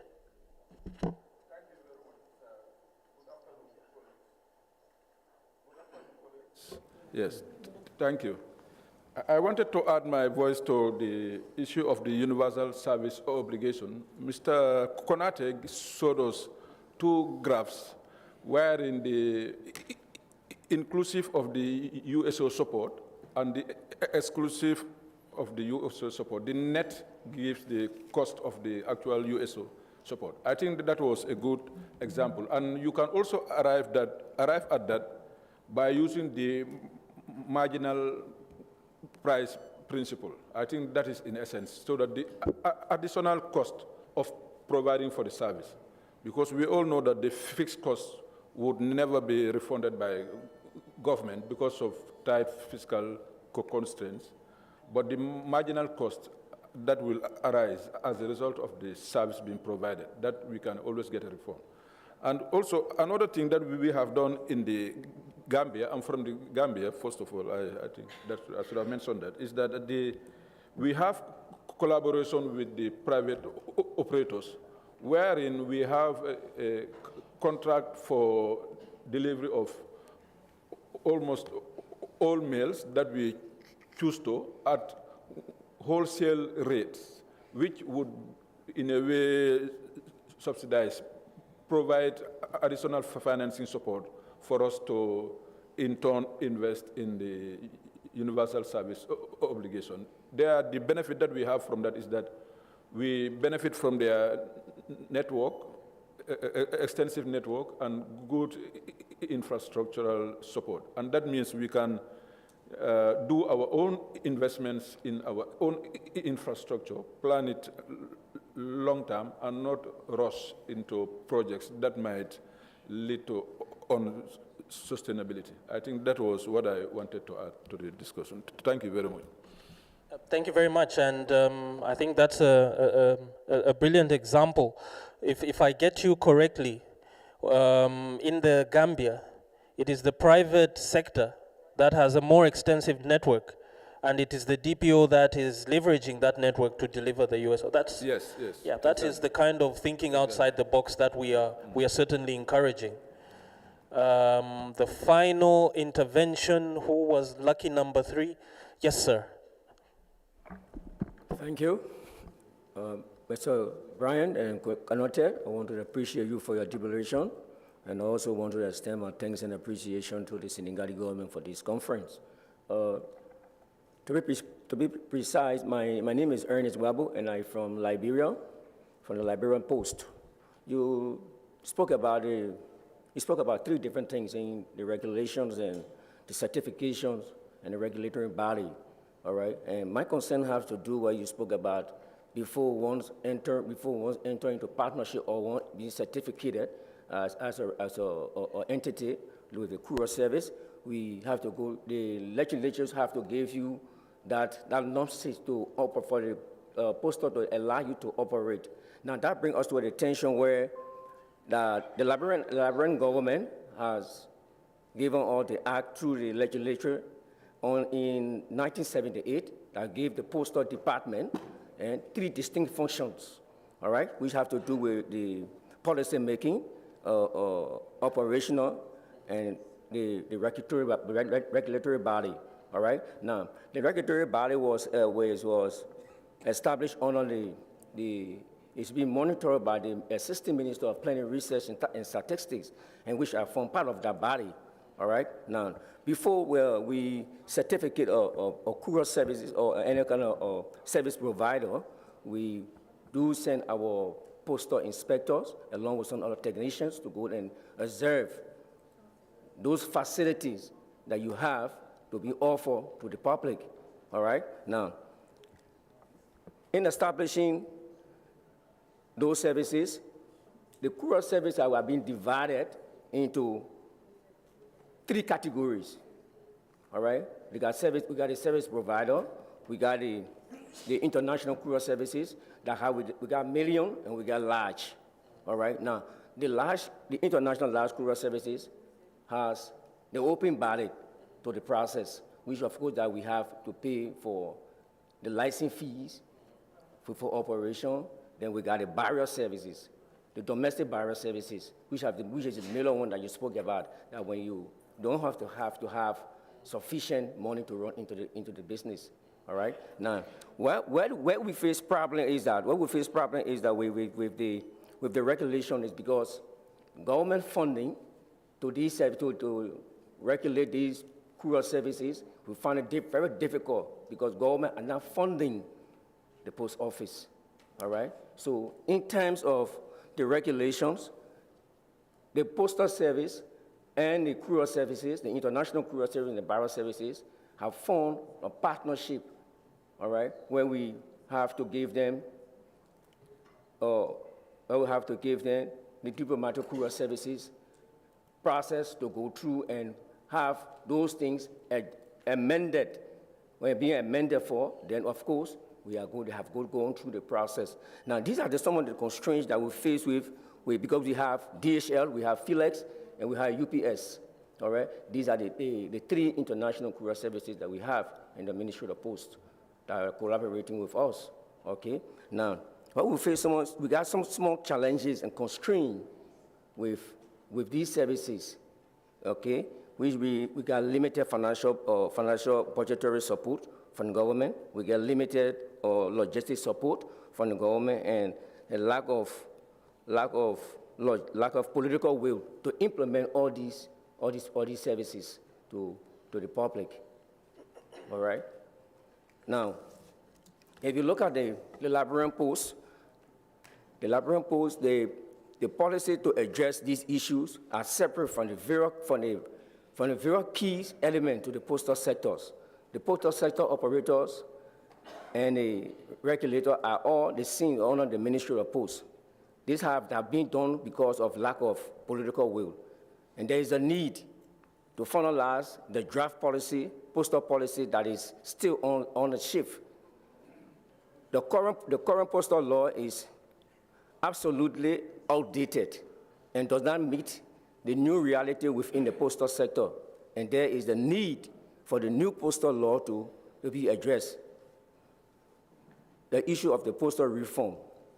The budgetary support is very limited, as I said, to effect the meaningful regulatory light on the sector. The wages and salary are not encouraging to infuse into the human and professionalism, and it is the need to improve the wages and salary of staff. Finally, we wish to recommend to the UPU to assist Liberia with the technical assistance to address the huge gap or deficiency within the postal sector. Mr. Kolonte, Mr. Brian, I want to appreciate you all for this workshop. We're very much knowledgeable that at least we have come to be part of and receive to go and deliver back to our postal sector. I thank you. Thank you very much, sir. And yes, certainly. What a positive note upon which to conclude our deliberations this afternoon. And let me have the privilege of responding to what you've just said. I think within your remarks, I actually identified one of the key ingredients for a solution that could help Liberia. And when you mentioned postal reform, I was actually very excited because this reform journey is, strictly speaking, the answer. And what I mean by the reform journey is this separation of roles right from the outset. Recognition that you need a separate entity to set policy. You need a separate entity to implement that policy through the form of regulation.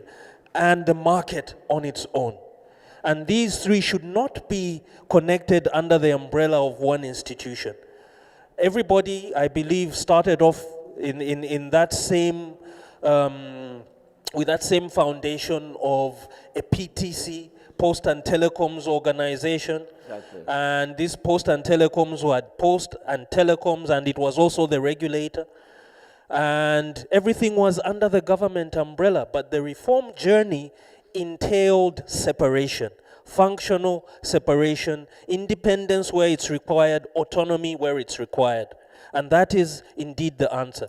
To answer your question on the regulatory function itself, you know, theoretically what you are supposed to be doing is the money that you need to carry out that function should actually be coming from the sector you are regulating.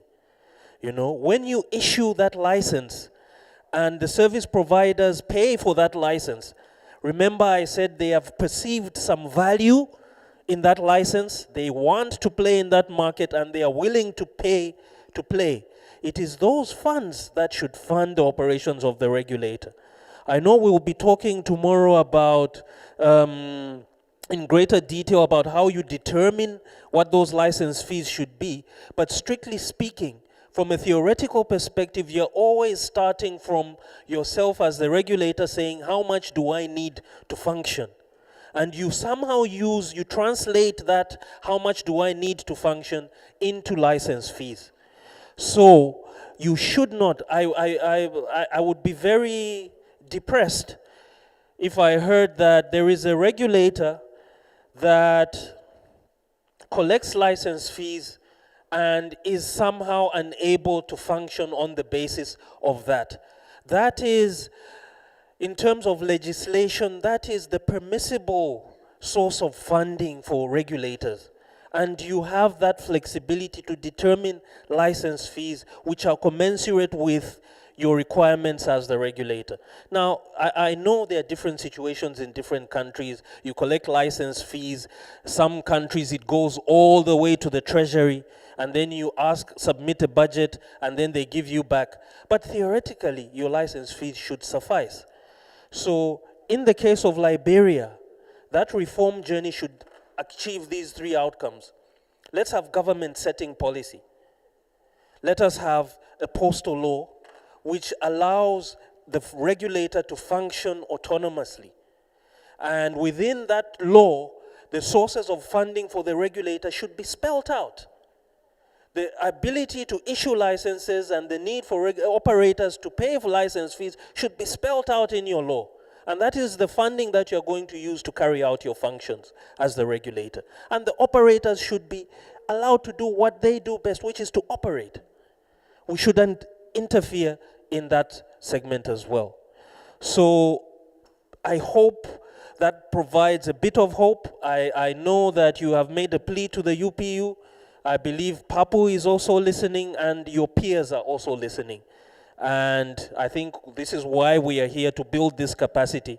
And if there is need indeed for that technical support to be provided specifically for Liberia, I believe the means to achieve that are in this room. And with that, I would like to give my colleague a final say today and ask him to conclude today's session so that we can at least have some rest before we prepare for the cultural event later tonight. Thank you. Merci, Brian. Que dire de plus? Sinon, vous dire merci pour l'attention que vous avez bien voulu nous prêter. Et nous avons beaucoup travaillé aujourd'hui. Nous allons aller nous préparer pour répondre à l'aimable invitation qui nous a été adressée par le pays hôte, que nous remercions d'avance. Tout ceci vraiment constitue un ingrédient pour agrémenter ce genre de rencontres. Tout ce qui a été dit par Brian sur la situation du Libéria, je le prends en compte. Il faut dire que très rapidement, tous nos pays doivent faire un pas vers la régulation telle que nous l'avons dessinée ici. Mais à la fin de ces 2 jours de travaux, nous allons pouvoir mettre un certain nombre de choses en place pour permettre à l'ensemble de nos pays de parler de la même voix pour tout ce qui concerne la régulation. Je vous demande de vous applaudir vous-même pour tout le travail qui a été accompli aujourd'hui.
S'il te plaît.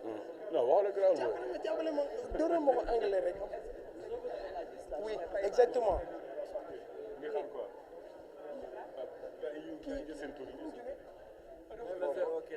Ah, jàppale ma ngir yàlla anglais bi rek.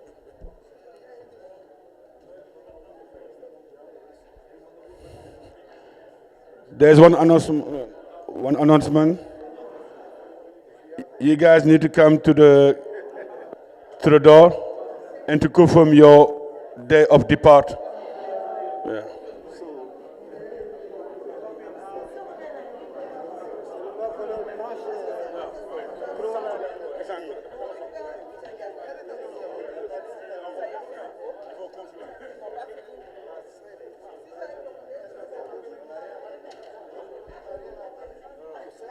Il faut confirmer.